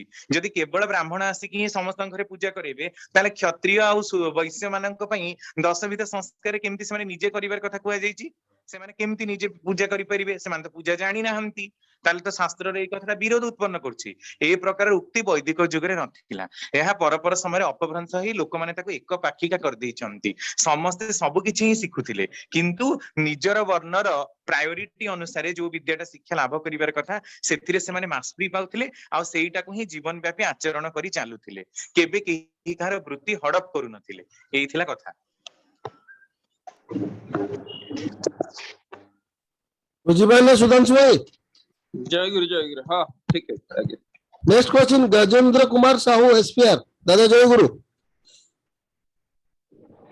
गजेंद्र कुमार साहू एसपीआर अब दादा प्रश्न कौन पचारंतु? गजेंद्र कुमार साहू एसपीआर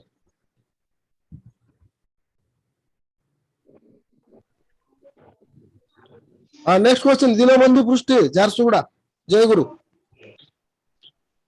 जय गुरु दादा जय गुरु नमस्कार जय गुरु दादा ये जो अच्छी माने मानकर जो गोटे जातिगत ये देखा जाए कौन कहले चारिटा भाव विभक्त करा जाए गोटे पद्मिनी संकीर्णी चित्रिणी आ गोटे कौन अच्छी कौन केमती जने जानी पारिबो आ ऊपर टिके रमाकांत टिके कहबे डॉक्टर रमाकांत मिश्र।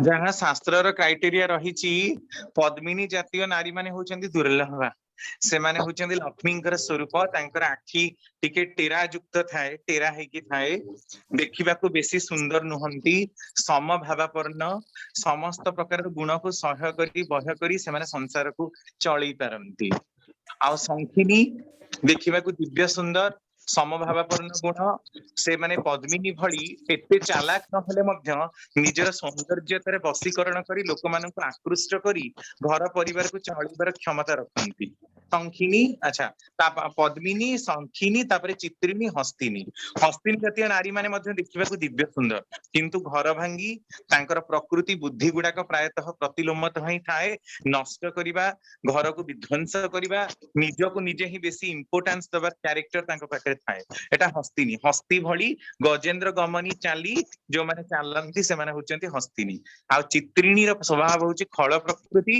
से माने कळी झगड़ा मारपीट करिबा तुम्बी दफान करिबा जनक पय आउ जनक संगे माड लगेई दबा एई प्रकार रे सदा सर्वदा विवाद भितरे ही तांकर जीवनटा को अतिबाहित करंती तो जगत रे चित्रिणी नारी मानकर संख्या बहुत बेसी पद्मिनी नारी मानकर संख्या बहुत ही कम आउ जो माने मिक्स कैटेगरी रहिले से माने चित्रिणी आउ आपण सॉरी आपनकर हस्तिनी आउ एथिरे संखिनी रे पड़े आछिबे एई प्रकार शास्त्र रे एतिकी कथा ही रही छी आउ कोन विशेष कैरेक्टर थिबो त हम जानि ना बट एतिकी तो लेखा जाय छी।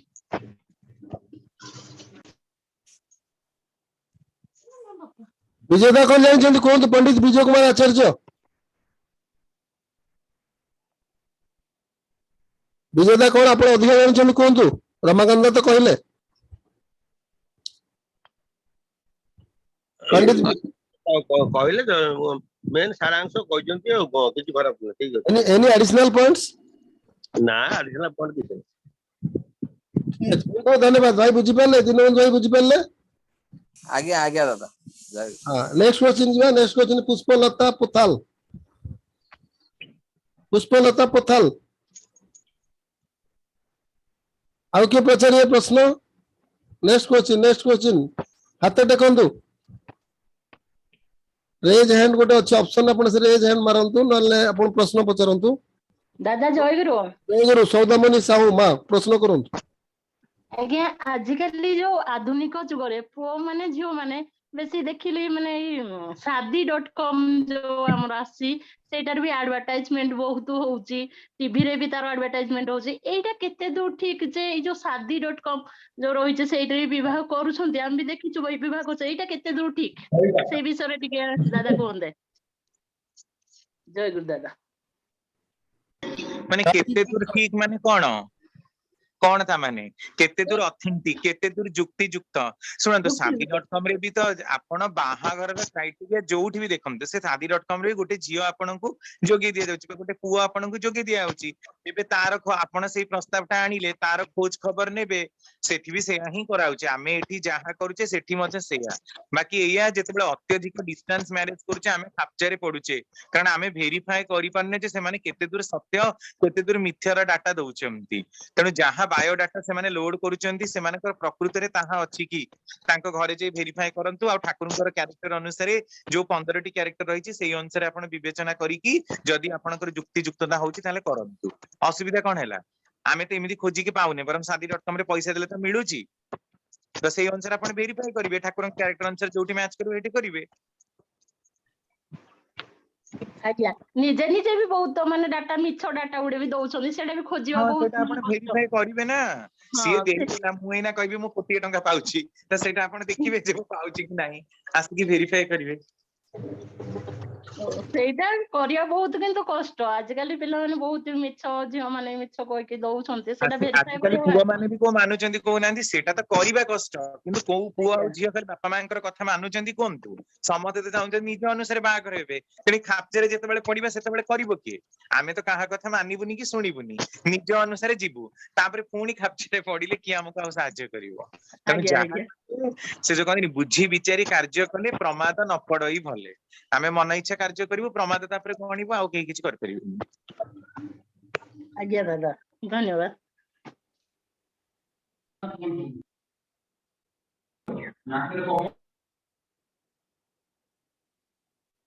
ଆଉ କାହାର କଣ କ୍वेଶ୍ଚିନ୍ ଅଛି ପଚାରନ୍ତୁ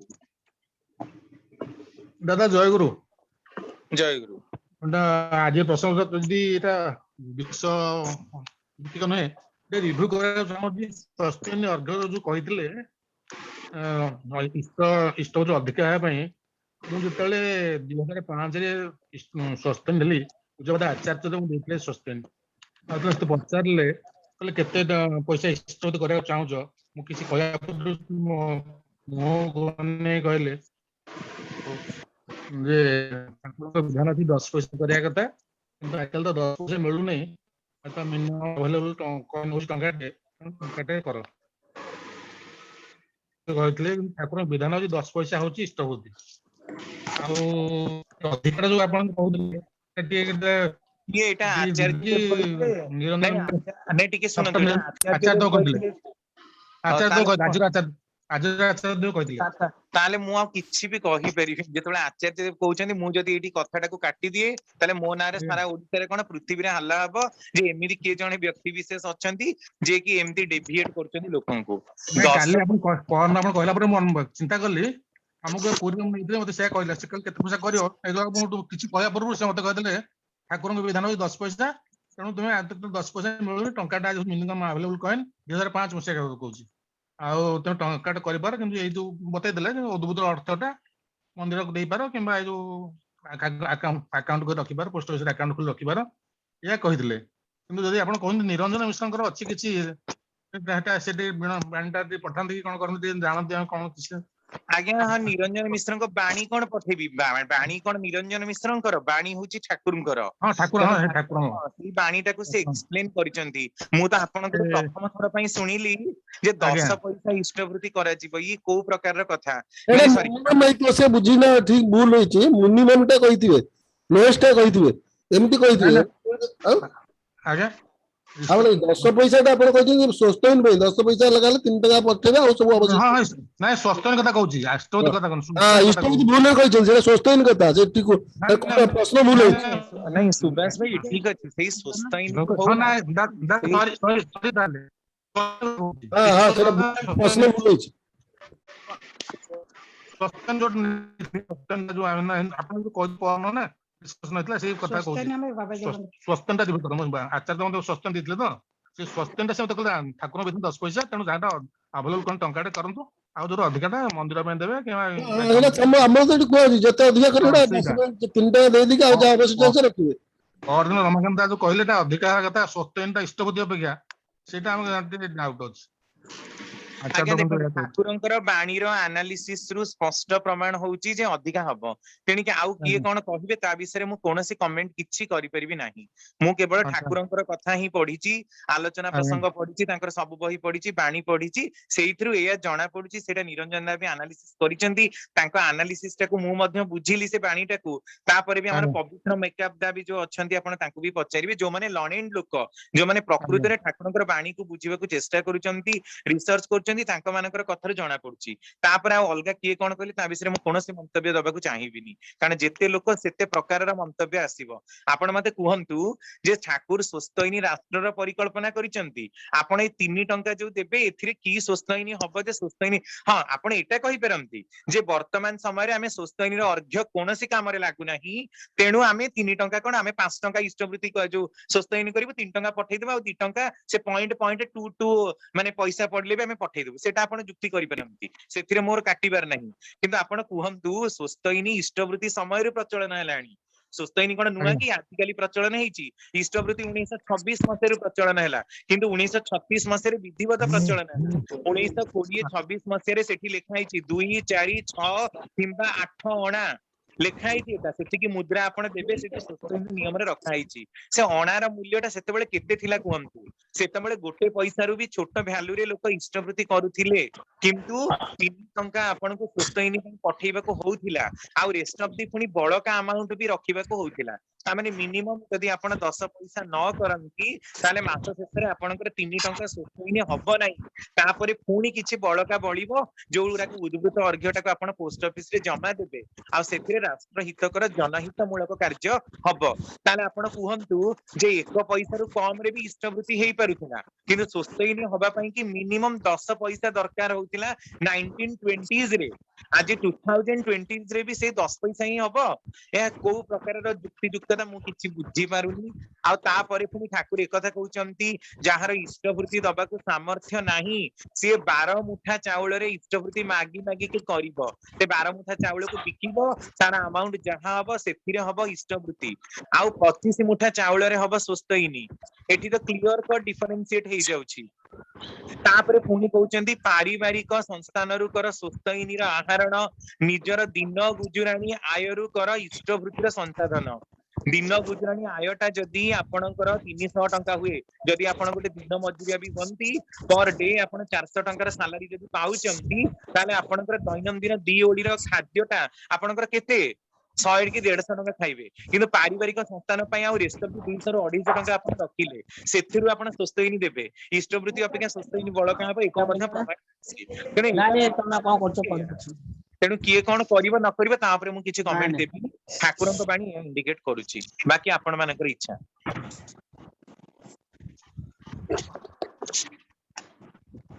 ଆଜ୍ଞା,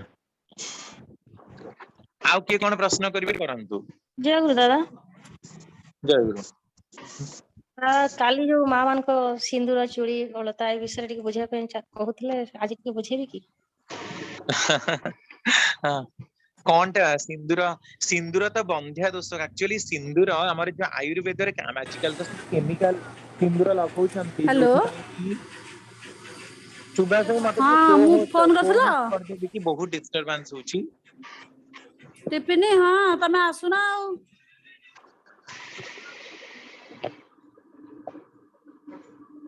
କୁହନ୍ତୁ କୁହନ୍ତୁ।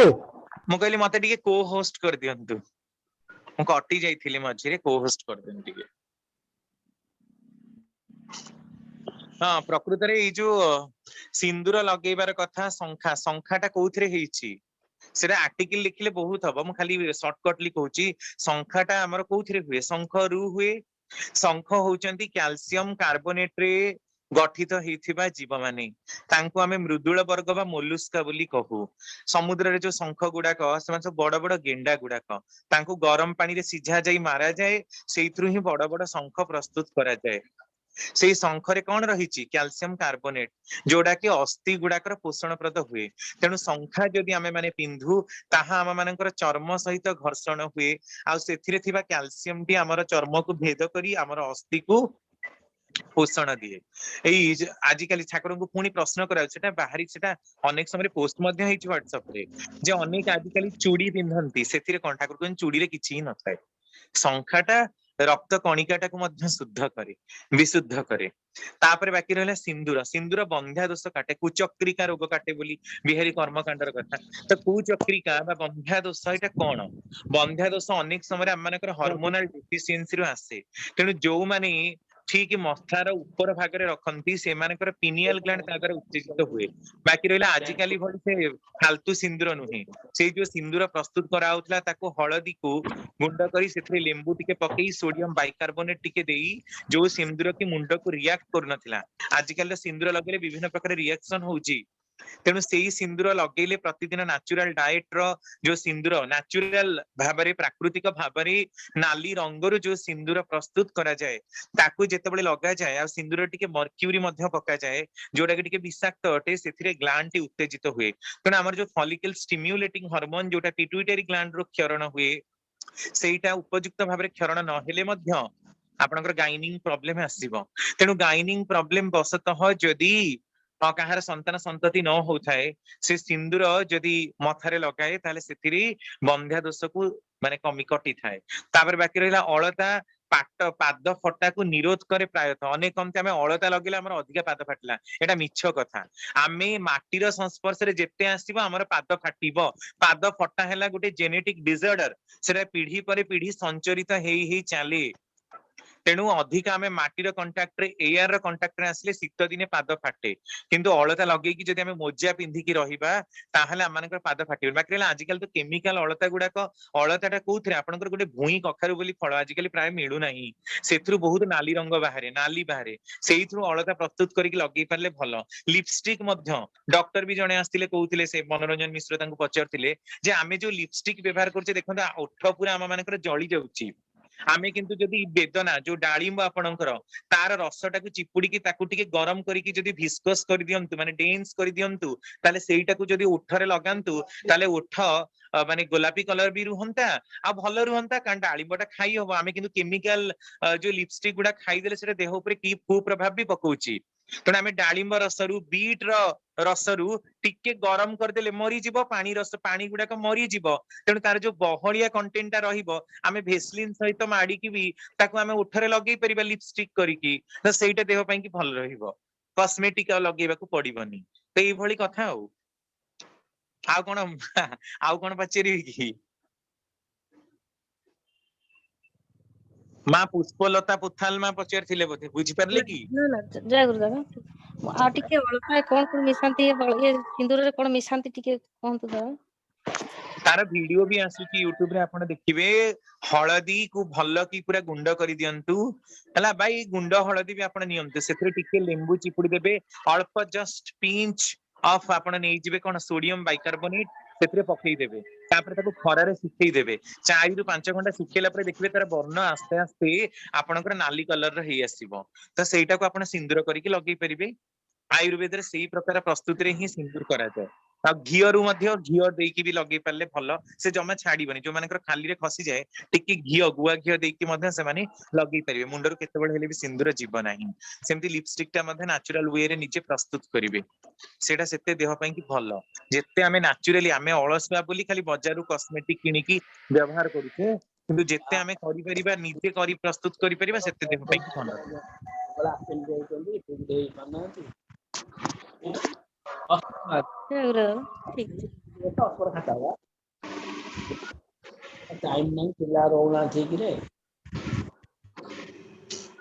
ଆଉ କାହାର କଣ ପ୍ରଶ୍ନ ଅଛି କି ପଚାରନ୍ତୁ?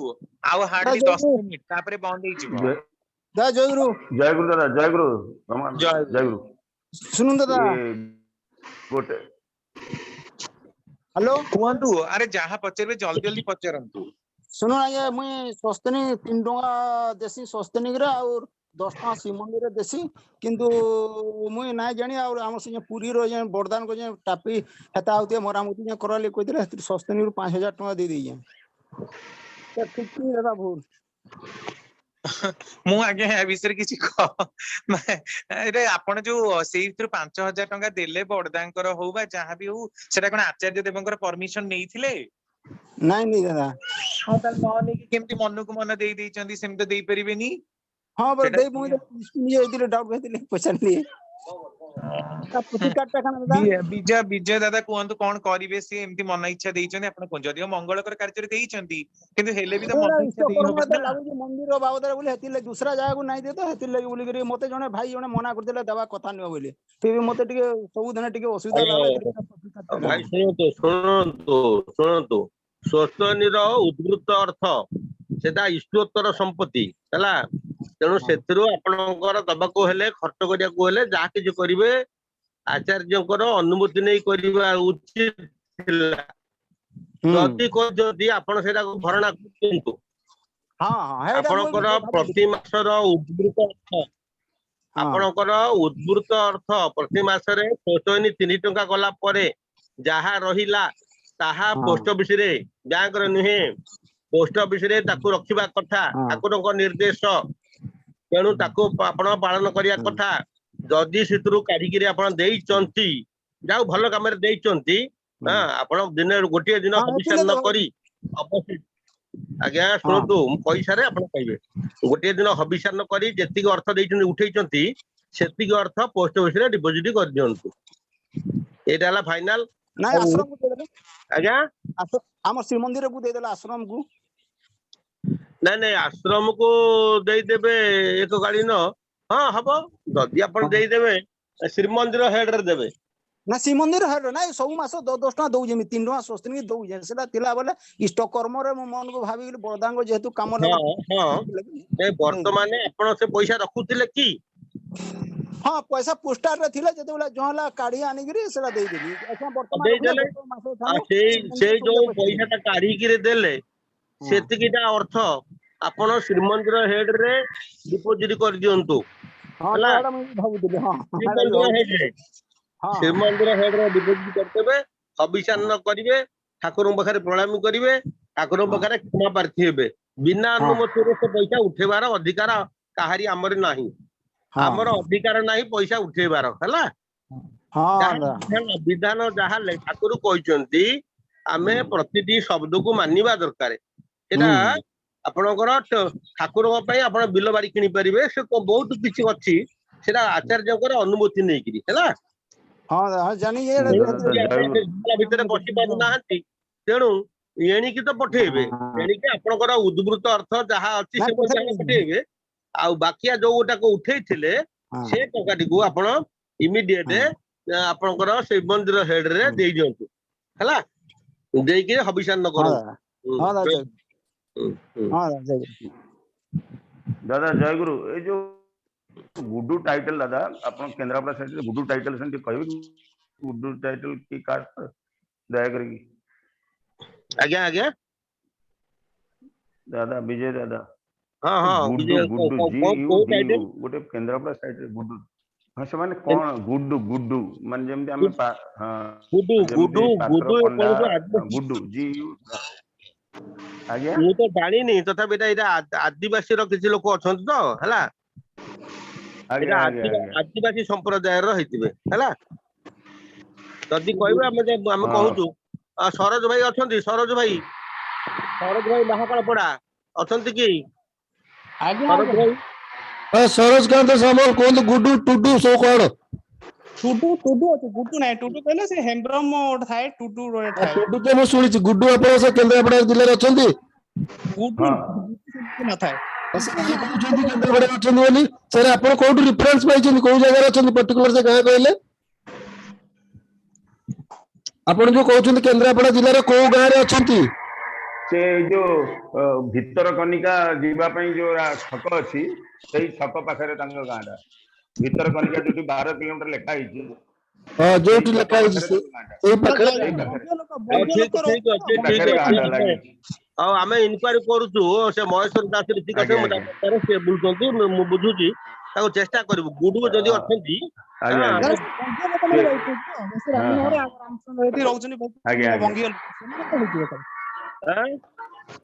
ବଙ୍ଗୀୟ ଲୋକମାନେ, ବଙ୍ଗାଳୀ ଭାଇ ମାନେ ରହୁଛନ୍ତି, ଜୟ ବଙ୍ଗଳା ଭାଇ ମାନେ ସବୁ ଆସି ବହୁତ ରହୁଛନ୍ତି। ଆମର ବି ଲୋକ ଅଛନ୍ତି, ଆମେ ବୁଝିଦବା ଯେ ରାମନଗର, ଖରନାଶୀ, କନିକି ଭିତରକନିକା ଏସବୁ ଅଛନ୍ତି ଲୋକ ହେଲା। ବୁଝିଲେ ହବ ଆଉ। ତେଣୁ ଆମେ ବର୍ତ୍ତମାନ ଜାଣିନୁ ସେଗୁଡାକୁ, ଆମେ ତ ଏତେ ଭିତରେ ପଶିନୁ ହେଲା। ତେଣୁ ଆମେ ଜାଣିନୁ କାହିଁକି ମିଛ କହିଲେ ତ ଭୁଲ ହବ ନା। ସେ କହୁଛନ୍ତି ଖଣ୍ଡା ସେ ନିଜ ଖଣ୍ଡାୟତ କହୁଛନ୍ତି। ସେ ଖଣ୍ଡାୟତ ହେଲେ ବି ଆମେ କହୁଥିଲୁ ସେମାନେ କୋଉ ସମ୍ପ୍ରଦାୟର, ଆଦିବାସୀ ସମ୍ପ୍ରଦାୟର ନା ଏସସି ସମ୍ପ୍ରଦାୟର? ଖଣ୍ଡାୟତ ବୋଲି କହିଦେଲେ ମନକୁ ହବ? ସେ କୋଉଥିରେ ଯିବେ ଆଗ ଜାଣିବା ଦରକାର। ତା ଓରିଜିନ କଣ, ସେ କୋଉଠୁ ଆସିଲେ, କୋଉ ଜାଗାରେ ଥିଲେ, ତାଙ୍କର ପୃଷ୍ଠଭୂମି କୋଉଠି, ସେଗୁଡାକ ସବୁ ଜାଣିବାକୁ ପଡିବ ଆଜ୍ଞା। ବହୁତ କଥା ଅଛି ନା। ସେମାନେ କୋଉ ବାସିନ୍ଦା, କୋଉ ଜାଗାରେ ଥିଲେ, କୋଉଠୁ ଆସିଲେ, ତାଙ୍କ ବାପା ଅଜା ଯଦି କିଛି ରେକର୍ଡ ମିଳିବ ତାହେଲେ ଜଣା ପଡିବ ସେ କିଏ କଣ, ତାଙ୍କ ବିଷୟରେ ଜଣା ପଡିବ ହେଲା। ସିଏ ତ କହିବେ କିଏ କେତେ ପ୍ରକାର କହୁଛନ୍ତି। ଜୟ ଗୁରୁ ଜୟ ଗୁରୁ। ହଉ ନେକ୍ସଟ ପ୍ରଶ୍ନ ପଚାରନ୍ତୁ। ଆମର ସଭା ସାଙ୍ଗ ହେଇଯିବ। ନେକ୍ସଟ ପ୍ରଶ୍ନ ଆଉ ଡେରି କରନ୍ତୁନି, ପଚାରନ୍ତୁ। ପ୍ରଭାକାନ୍ତ ଭାଇ ଚାଲିଯିବେ, ତାଙ୍କର ଡ୍ୟୁଟି ଅଛି। କୁହନ୍ତୁ। ତ ସମସ୍ତ ଦାଦା ମାନଙ୍କୁ ମୋର ପ୍ରଣାମ, ଭାଇ ମାନଙ୍କୁ, ମା ମାନଙ୍କୁ ଜୟ ଗୁରୁ ତଥା ପ୍ରଣାମ। ଦାଦା ଆୟୁର୍ବେଦିକ କଥା ଦାଦା କହୁଥିଲେ ଯେ, ଲିପଷ୍ଟିକ କଥା, ସିନ୍ଦୁର କଥା, ଆଉ ଏ ଯୋଉ ମୁହଁରେ ଆଜିକାଲି ଯୋଉ କଳା ଦାଗ ଛାପି ଛାପି ହେଇଯାଉଛି, ସେଇଟା ପାଇଁ ଆୟୁର୍ବେଦିକ ର କଣ ଲଗେଇବାକୁ ପଡିବ ଦାଦା ଟିକେ କହିଦିଅନ୍ତୁ। ଶୁଣନ୍ତୁ, ମୁହଁରେ ଯୋଉ କଳା ମାଡି ହେଇଯାଉଛି ସେଗୁଡାକ ହଉଛି କଳା ତ ମେଲାନିନ ର କଣ୍ଟେଣ୍ଟ ଅଧିକା ହେଲେ ମାଡିଯାଏ। ବହୁତ ପ୍ରାୟ ବହୁତ କମନ, ତାକୁ ଆମେ ମେଲାଜମା ବୋଲି କହୁ। ତା ପାଇଁ ଆୟୁର୍ବେଦର କଣ ଉପଚାର କାହିଁ ତ ମୁଁ ପାଇନି, ତାକୁ ଦେଖିବାକୁ ପଡିବ। ଆପଣ ଯଦି କହୁଛନ୍ତି ମୁଁ ଦେଖିକି ବହି କହିବି, କିନ୍ତୁ ଆମର ଏଲୋପାଥିକ ରେ କ୍ରିମ ମିଳୁଛି, ତାକୁ ଲଗେଇଲେ ହବ। ଆଉ ବାକି ରହିଲା, ଖରାକୁ ଆପଣ ଆଦୌ ଏକ୍ସପୋଜ ହୁଅନ୍ତୁନି। ଯଥା ସମ୍ଭବ କାକୁଡି ଆଉ ଆପଣଙ୍କର ଇଏ ରହିଲା, କାକୁଡିକୁ ମୁହଁରେ ଘଷନ୍ତୁ, ଆଉ ଆଳୁର ଚୋପା ମୁହଁରେ ଘଷନ୍ତୁ। ଖରାକୁ ଏକ୍ସପୋଜ ହୁଅନ୍ତୁନି, ତେଲ ମସଲା ଯୁକ୍ତ ଖାଦ୍ୟ ଖାଆନ୍ତୁ ନାହିଁ। ତାହେଲେ ସେତେ ଦେଖିବେ କଳା ଚିହ୍ନ ମାଡିବାଟା କଣ୍ଟ୍ରୋଲ ହେଇକି ରହିବ। ଆଉ ଯଦି ଏକ୍ସେସ ପୁରା କଳା ଚିହ୍ନ ମାଡିଛି, ତାହେଲେ ଆପଣ ଏଲୋପାଥିକ ଡକ୍ଟରଙ୍କୁ ଆଣିକି ବି, ବହୁତ ପ୍ରକାର ଏସିଡ ରହିଛି ଯୋଉଗୁଡା କି ସେ କଳାକୁ ଖାଇଯାଏ, ତାର ସେଟା ଆପଣ ଡକ୍ଟରଙ୍କୁ ଦେଖେଇକି ଆଣନ୍ତୁ। କାରଣ କୋଉ ପ୍ରକାରର କଳା ସେ ଛଉର ହେଇଛି, ସେ କଣ ହେଇଛି ସେଟା ଜଣା ପଡିବ। ଆଉ ଆୟୁର୍ବେଦରେ ଆପଣ ଏହା କରିପାରିବେ, ମାନେ ପ୍ୟାପିୟନ ରହିଛି ଅମୃତଭଣ୍ଡା, ଅମୃତଭଣ୍ଡାର ରସ ଯୋଉ ଚୋପା କୁ ଯଦି ମୁଣ୍ଡରେ ଘଷନ୍ତି ହେଲା, ଆଉ ହଳଦୀକୁ ଯଦି ବି ମୁହଁରେ ମାରନ୍ତି, ଅମୃତଭଣ୍ଡାର ରସ ମୁହଁରେ ମାରନ୍ତି, ଆଳୁ ଚୋପା ମାରନ୍ତି, କାକୁଡିକୁ ଯଦି ଘଷନ୍ତି, ବା ଆଲୋଭେରାକୁ ବି ଯଦି ପେଷ୍ଟ କରନ୍ତି, ମାନେ ଆପଣଙ୍କର ଘିକୁଆଁରୀ, ତାହେଲେ ବି ଅନେକାଂଶ କମିବାରେ ଜଣାଯାଏ। କିନ୍ତୁ ହେଲେ ବି ମେଲାଜମା ଗୋଟେ ବଂଶାନୁଗତିକ ରୋଗ, ଏଟା ଗୋଟେ ଜେନେଟିକ ଡିସଅର୍ଡର। ତେଣୁ ୟାକୁ ଟିକେ ମାନେ ଏଟା ତ ଆମେ କରିବା, କିନ୍ତୁ ଯଦି ଅଧିକା ପରିମାଣରେ ମାଡୁଛି, ତାହେଲେ ଡକ୍ଟର ମାନଙ୍କର ଟ୍ରିଟମେଣ୍ଟ ବା ପ୍ରିକସନ ଟା ନବା ଭଲ। ଆଜ୍ଞା ଦାଦା, ଜୟ ଗୁରୁ। ସମସ୍ତଙ୍କୁ ଜୟ ଗୁରୁ। ଦାଦା ଜୟ ଗୁରୁ। ଜୟ ଗୁରୁ। ଦାଦା ଏଇ ଯୋଉ ଶଙ୍ଖ ଶଙ୍ଖା ପିନ୍ଧିବା ଦ୍ଵାରା, ଯୋଉ କହିଲେ ଚର୍ମର ସ୍ପର୍ଶ ଦ୍ଵାରା ରକ୍ତ କଣିକା ପରିଷ୍କାର ହୁଏ, ନାଲି ଶଙ୍ଖା ଦ୍ଵାରା କଣ କିଛି ରିଜିନ ଅଛି କେମିତି? ନାଲି ଶଙ୍ଖା ଯୋଉଟା ଆପଣ ଚୁଡିରେ ତିଆରି ଶଙ୍ଖା କହୁଛନ୍ତି କି? ହଁ, ସେ ନା, ନାଲି ଶଙ୍ଖା ଯୋଉ ପିନ୍ଧନ୍ତି ପୁରା ସମସ୍ତେ ଶଙ୍ଖ। ବାହାଘର ପରେ ପରେ ନାଲି। ନାଇଁ, ଆପଣ ଚୁଡିରେ କିଛି ନଥାଏ, ସେଟା ଠାକୁର ଡାଇରେକ୍ଟ ମନା କରିଛନ୍ତି। ଚୁଡିରେ କିଛି ନାହିଁ, କାରଣ ସେଟା କେମିକାଲକୁ ମେଲ୍ଟ କରିକି କରଉଛନ୍ତି। ଯଦି ପୁରା ଶଙ୍ଖା ଯୋଉଟା ଆମେ ଧଳା ଧଳା ଶଙ୍ଖା, ଯୋଉ ବଡ ବଡ ଶଙ୍ଖା ପିନ୍ଧୁ, ସେଇଗୁଡାକରେ ହବ। ସେଇଟା ଅସ୍ଥିର ପୋଷଣ ପ୍ରଦ।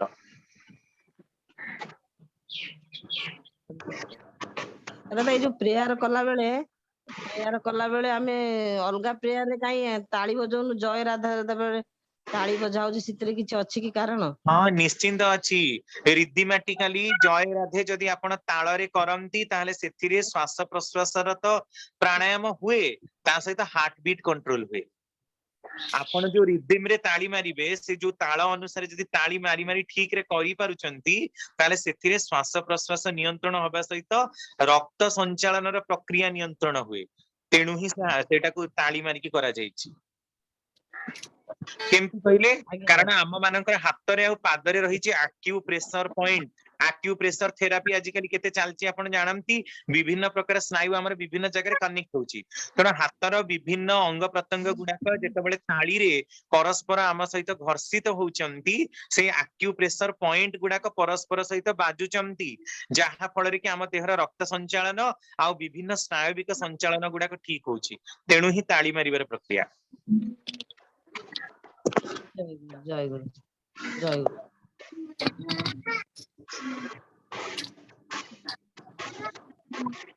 ଜଗନ୍ନାଥ ମହାରାଣା କଣ କହିବେ କୁହନ୍ତୁ?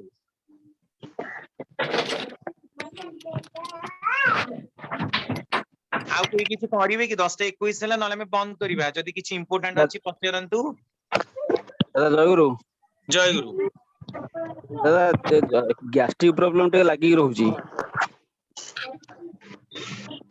ଗ୍ୟାଷ୍ଟ୍ରିକ ପ୍ରୋବ୍ଲେମ ହଁ କାହିଁକି ଲାଗିକି ରହୁଛି କାରଣଟା ଆଗ ଜାଣିବା ତାପରେ ନିରାକରଣ।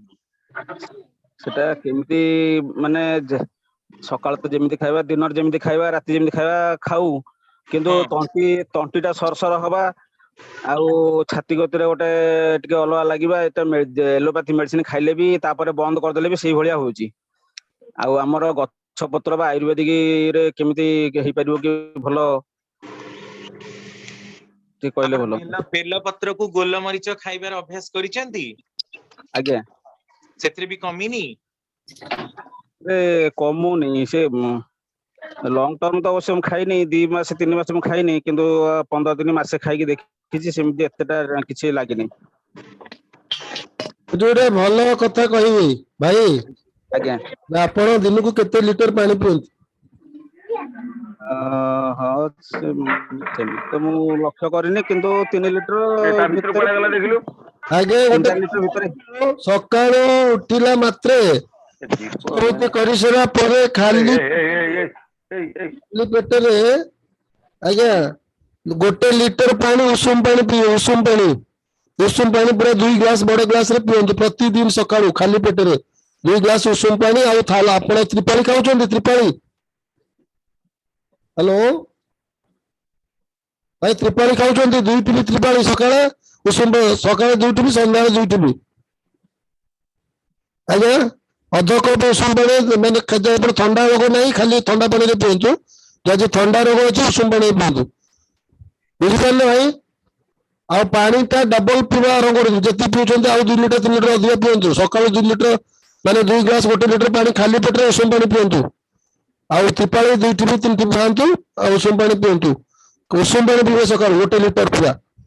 ଆପଣ ଦେଖନ୍ତୁ ଦିନକୁ ପାଣି ଯେତିକି ପିଉଛନ୍ତି ତାର ଡବଲ କରିଦିଅନ୍ତୁ। ଦେଖିବେ ଆପଣ 8 ଦିନ ଭିତରେ ଆପଣ ମତେ କହିବେ ଏଇଠି ଆସି କହିବେ ଆପଣ ରୋଗ ଭଲ ହେଇଛି ନା ମେଡିସିନ ଦିଆନି ଆଗେ ନେଚରପାତିରେ ଯିବା। ବୁଝିଲେ ବୁଝିପାରିଲେ? ଆଉ ରମାକାନ୍ତ ଯାହା କହିଲେ ସେ ବେଲପତ୍ର ଆପଣ ଯାହା ଖାଇପାରିବେ ଆହୁରି ଭଲ। ବେଲପତ୍ର ଗୋଲମରିଚ ଆପଣ ଖାଲି ପାଣି ପିଇବାଟାକୁ ଡବଲ କରନ୍ତୁ। ଆପଣ ପାଣି ପିଇବା କମିଯାଉ ଜଳୀୟ ଅଂଶ କରିବା ପରେ ଛାତି ଆପଣ ହଜମ ହଉଛି ଆପଣ ହବ ଇଏ ହବ ତଣ୍ଟି ଗତ ହବ ଏଇସବୁ ଲକ୍ଷଣ ହଉଛି ତ? ଭାଇ ଶୁଣିପାରୁଛନ୍ତି ମୁଁ ଯାହା ପ୍ରଶ୍ନ ମାନେ କହୁଛି ଶୁଣିପାରୁଛନ୍ତି କି? ଭାଇ ନାହାନ୍ତି ନା ପଳେଇଲେ? ନାଇଁ ଶୁଭୁଛି। ମୁଁ ଯାହା କହିଲି ପାଣିଟାକୁ ଡବଲ କରନ୍ତୁ। ପାଣି ପିଇବା ଡବଲ ଯେତିକି ପିଉଛନ୍ତି ଡବଲ ପିଅନ୍ତୁ। ଆଜ୍ଞା। ଆଉ ସକାଳୁ ଖାଲି ପେଟରେ ଉଷୁମ ପାଣି 1 ଲିଟର ପିଅନ୍ତୁ। ଖାଲି ପେଟରେ ଇଷ୍ଟବୃତ୍ତି ପରେ ପରେ 1 ଲିଟର ପାଣି ପିଇବେ। ଆଉ ତ୍ରିପାଳୀ ଯିଏ ପାରୁଛନ୍ତି ତ୍ରିପାଳୀ 2 ଟାଇମ ଖାଆନ୍ତୁ ସକାଳେ ସନ୍ଧ୍ୟାବେଳେ। ତ୍ରିପାଳୀ ଖାଲି ଆପଣଙ୍କର ଥଣ୍ଡା ରୋଗ ଯଦି ନାହିଁ ଖାଲି ଥଣ୍ଡା ପାଣିରେ ଅଧ କପ ପାଣିରେ 2 ଟିବି ପିଅନ୍ତୁ। ଏତିକି ପରେ 8 ଦିନ ପରେ ଆସି କୁହନ୍ତୁ। ଆପଣ 4 ମାସ 8 ଦିନ ପରେ ମତେ ଆମକୁ ଏଠି ଆସି କୁହନ୍ତୁ। ଆଚ୍ଛା ଦାଦା ଆମର ରାତି ମୁଁ ଭାତ ଖାଇବାକୁ ଭଲ ପାଏ। ଭାତ ଖାଇଲେ କିଛି ଅସୁବିଧା ହଉଛି କି? ଭାତ କିଛି ନାହିଁ। ଭାତ ଖାଇବା ପାଇଁ ରୁଟି ଖାଆନ୍ତୁ। ରୁଟି ଖାଇଲେ ଆହୁରି ବେଟର। ଅଧିକା ପାଣି ପିଅନ୍ତୁ। ରାତିରେ ବହୁତ କମ ପାଣି ପିଉଛନ୍ତି। ରାତିରେ 1 ଲିଟର ପାଣି ପୁରା କମ ପାଣି ବହୁତ ପିଉଛନ୍ତି। ଆଉ ଖାଇବାର ସାଙ୍ଗେ ସାଙ୍ଗେ ନୁହଁ ଅଧଘଣ୍ଟା ପରେ ପାଣି ପିଅନ୍ତୁ। ଆଜ୍ଞା ହଁ ଡେରିରେ ତ ପାଣି ପିଏ କିନ୍ତୁ ଅଳ୍ପ ପିଏ ଆଉ। ପାଣି ବହୁତ କମ ପିଉଛନ୍ତି ପୁରା। ମୁଁ ଗୋଟେ ରୋଗଟା ଧରିଦେଲି ଆପଣଙ୍କର ବହୁତ ପାଣି ପିଇବା କମ।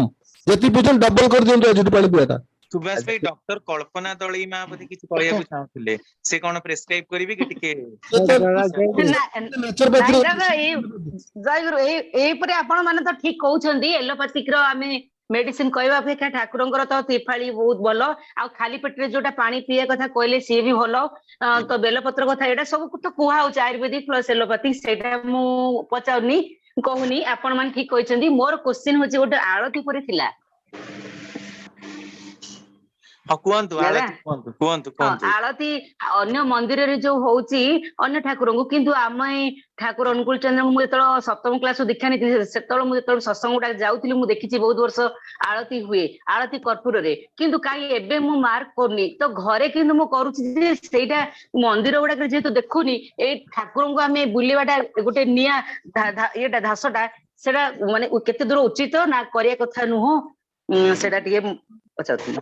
एटा विजय आचार्य दादा कहंतु कोन पई सब मंदिर रे परमिशन आनी की ही करूचंती समस्त मन इच्छा कोन करि पारिबनी ए सब रहिछि विजय दादा टी कहंतु एटा कोन एम्ति रूल रहिछि देवघर रो ନାଇଁ ନା କର୍ପୂର ଆଳତୀଟା ଆମର ବାୟୁମଣ୍ଡଳ କୁ ଶୁଦ୍ଧ କରେ ହେଲା କି ଠାକୁରଙ୍କ ପାଖରେ ନୁହଁ ଡିଷ୍ଟାନ୍ସ ରେ ଆପଣ ଆଳତୀ ଯଦି ଘରେ ଘରେ ବୁଲଉଛନ୍ତି ଯେମିତି ଧୂଣା ଦଉଛନ୍ତି ସେମିତି କର୍ପୂର ଆଳତୀ ମଧ୍ୟ ଆପଣ କଲେ କିଛି କ୍ଷତି ନାହିଁ ଆଉ ଅନୁମତି ନିଅନ୍ତୁ ନ ନିଅନ୍ତୁ ସେ ଅଲଗା କଥା କିନ୍ତୁ ଏଇଟା ଯୋଉ ପୂଜାର ବିଧାନ ଅନୁସାରେ ଆମର ସେଟାକୁ ଦିଆଯାଇ ନାହିଁ ଆମର କେବଳ ଧୂପ ଦୀପର ବ୍ୟବସ୍ଥା କରାଯାଇଛି ଫୁଲ ପାଣି ଭୋଗ ଏସବୁ କରାହେଇଛି ହେଲା ତେଣୁ କର୍ପୂର ଆଳତୀ ମନ୍ତ୍ର ବି ଅଛି ଆମେ ବି ଜାଣିଛୁ ସେ ବହି ବି ମୋର ଅଛି ହେଲା ସେଗୁଡିକ କୋଚିତ କ୍ଷେତ୍ରରେ କରାଯାଏ ବିପ୍ର ମାନଙ୍କ ଦ୍ଵାରା କରାଯାଏ ତେଣୁ ଆପଣ ଯଦି ଚାହୁଁଛନ୍ତି ଆପଣଙ୍କର ବାୟୁମଣ୍ଡଳ ଶୁଦ୍ଧତା ପାଇଁ କର୍ପୂର ଆଳତୀ ପ୍ରଶସ୍ତ ତେଣୁ ଆପଣଙ୍କର ବାୟୁମଣ୍ଡଳ ପାଇଁ ଆପଣ କର୍ପୂର ଆଳତୀ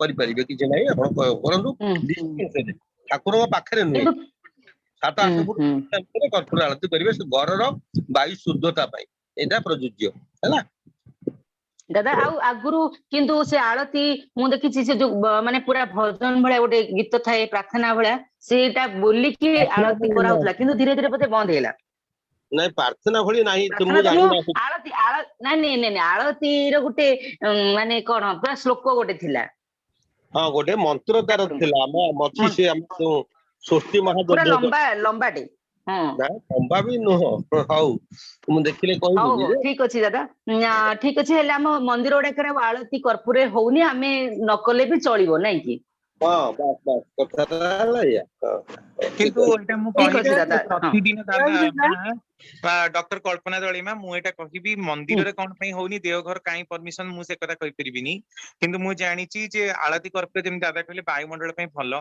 आ जोउठी दिया जाय सेही जागा रे नेगेटिव एनर्जी गुडा को जदी थाए बा अलगा प्रकार रो कोन कहले सब इविल सोल मानकर जदी प्रभाव थाए तार प्रभावटा कमी आउ प्रथम कथा कर्पूरटा आम मानकर गच्छर गोटे प्रोडक्ट कर्पूर गच्छर गोटे घनीभूत प्रोडक्ट होची कर्पूरटा तो सेटा को देले सेटा हमर नाक को गले आपण सेते देखो कर्पूर आळती अनेक समय कदली भितरे खाइबा को देले मध्ये ता अर्श रोग को कमी दिए तापर आखि रे मध्ये देखो सेटा ठंडा पई मारंती कर्पूरटा बहुत ठंडा कराए सेटा ठंडा जिंसटा तेनु सेटा को देले देह मन प्राण शीतल हेकी रुहे आ तार जो आरतीटा को हमें मुंडरे सब नै जानती आ विभिन्न देवादेवींकर मध्ये सब आरती रे मंत्र रहिची आरती शब्दर अर्थ कोन आरती आळती तो अपभ्रंश आरती आ रम तीन सर्वतोमुखी रूपे तांक निकटरे विचरण करिवार माध्यम होची आरती तो कर्पूरर प्रयोग काहीकि प्रथम कथा शीतल रखे वायुमंडल को परिशुद्ध करे नेगेटिव एनर्जी बा नकारात्मक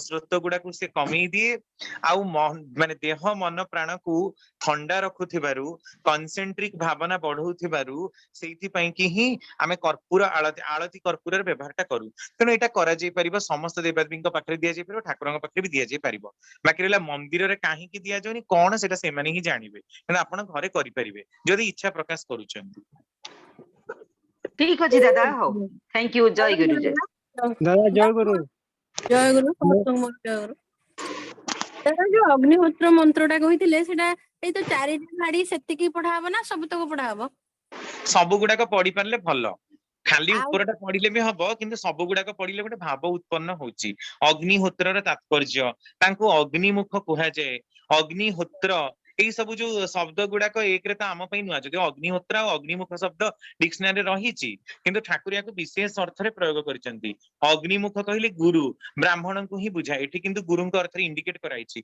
मो मतरे पूरा पढी परले भलो नहले खाली ऊपरटा यदि पढी की दउचंती देई परंती सेमति किछ तापरे संकल्प पाठ करा हबो चट्टा को हाँ संकल्प पाठ करिवे आउ जो आपण परदिन कहउथिले को मा कोन गोटे आ गोटे मंत्र कहले सेटा आपण करचंती बोली सेटा कोन हाँ मंत्र नहीं से गोटे लाइन ऐड करि दे परले हुए से मा मते छाडिले एही अप्रत्याशी अर्घ्यांजलि तुमको नंदित करबा आपनको नंदित करू अप्रत्याशी अर्घ्यांजलि कोनसी आशा विहीन अर्घ्य होची इष्टकृति सेथिरे किछि पाइबार मोर आशा नहीं मो पुओ देह भल हो जाऊ मोर चाकरी हो जाऊ मोर बाहागर हो जाऊ मोर 5 महला बिल्डिंग हो जाऊ एया आशा रखी के इष्टवृत्ति दियंती नाही एही अप्रत्याशी अर्घ्यांजलि हमको आपनको नंदित कर आज्ञा आज्ञा बहुत बड़ा धन्यवाद दादा जय दादा जय गुरु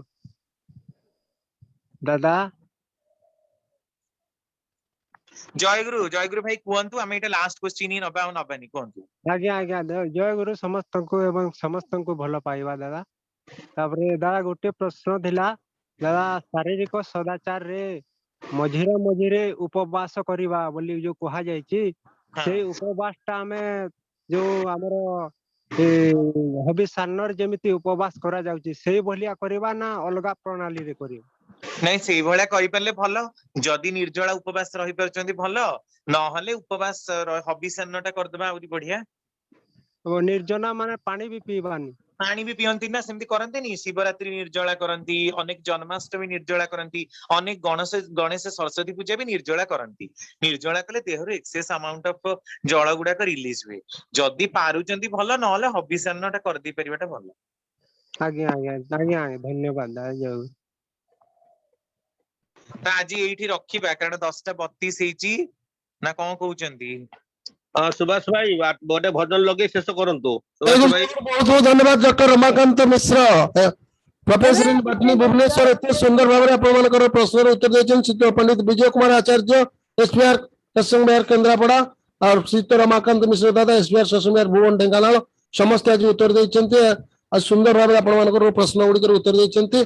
प्रभु को प्रार्थना जणेबा समान उत्तरोत्तर उन्नति परंतु शांति सुख रे आनंद रे सुस्थ सबल रही आमान को एमती सेवा दियंत एमती प्रश्नोत्तर कार्यक्रम भाग नहीं आमान को भीतर थिबा प्रश्न गुडी उत्तर दे हमको ठीक मुक्ति पथरे शांति पथरे आलोक पथरे आगे नहीं जातु। बहुत बहुत धन्यवाद आप समस्त मंगल निमित्ते समस्त परिवार वर्ग मंगल निमित्ते मु प्रभु श्रीपय प्रणाम जनाऊँ। पुणी आसंता काली सकाळ 6:15 आम एकत्रित हवा से पर्यंत कार्यक्रम समाप्त करुँच भजन शुणु। जय गुरु आज्ञा बहुत बहुत धन्यवाद। जय गुरु जय गुरु समस्त को सब भाई मान को जय गुरु दादा मान को मां मान को समस्त मोर आंतरिक जय गुरु।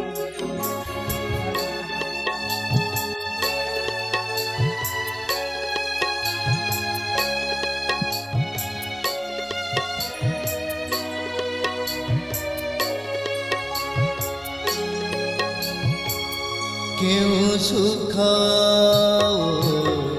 मागिबे प्रभु तुम संग सुख बिना क्यों सुख मागिबे प्रभु तुम संग सुख बिना तुम्हें न जेऊ सुख संभोग रे तुम्हें न सुख संभोग रे महाकाल फल सेना क्यों सुख मागिबे प्रभु तुम संग सुख बिना क्यों सुख मागिबे प्रभु तुम संग सुख बिना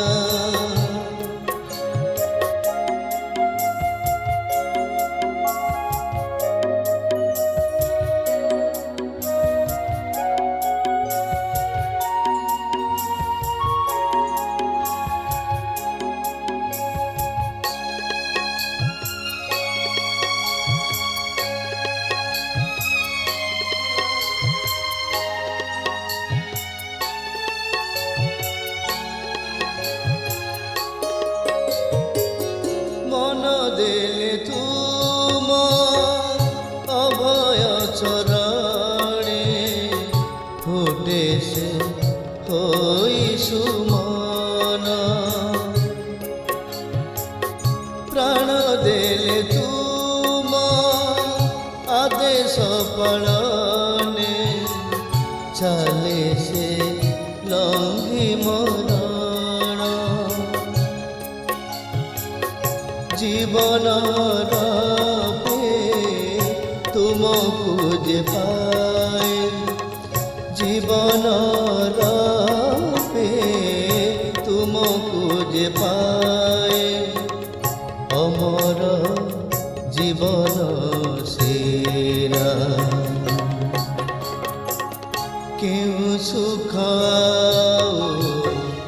मागिबे प्रभु हे तुम संग सुख बिना केउ सुख मागिबे प्रभु हे तुम संग सुख बिना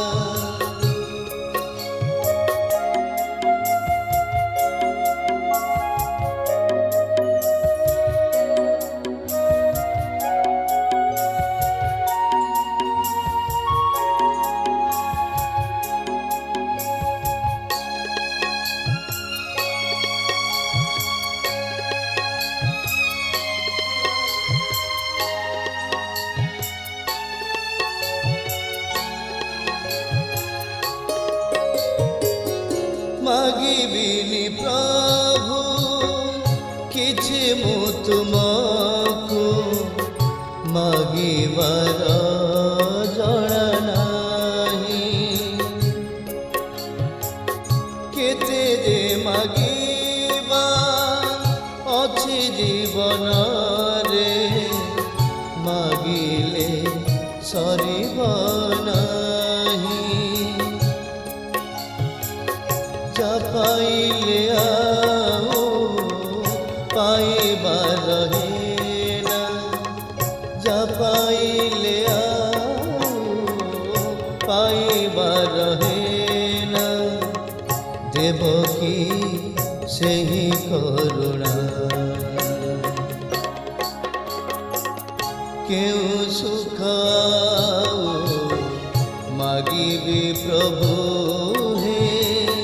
तुम संग सुख बिना केउ सुख मागिबे प्रभु हे तुम संग सुख बिना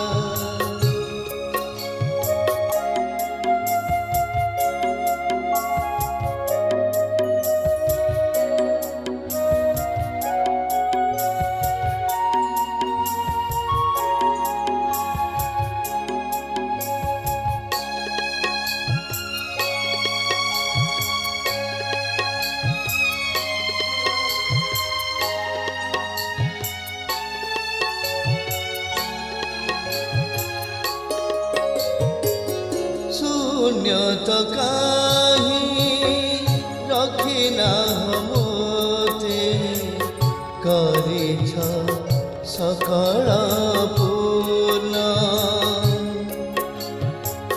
केवल रखिछ दूरे तुमको परखुछ मोर मन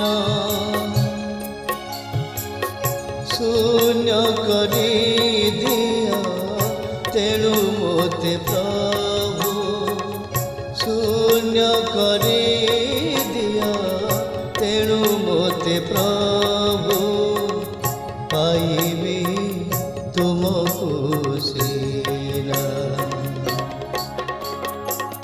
केउ सुख मागिबे प्रभु हे तुम संग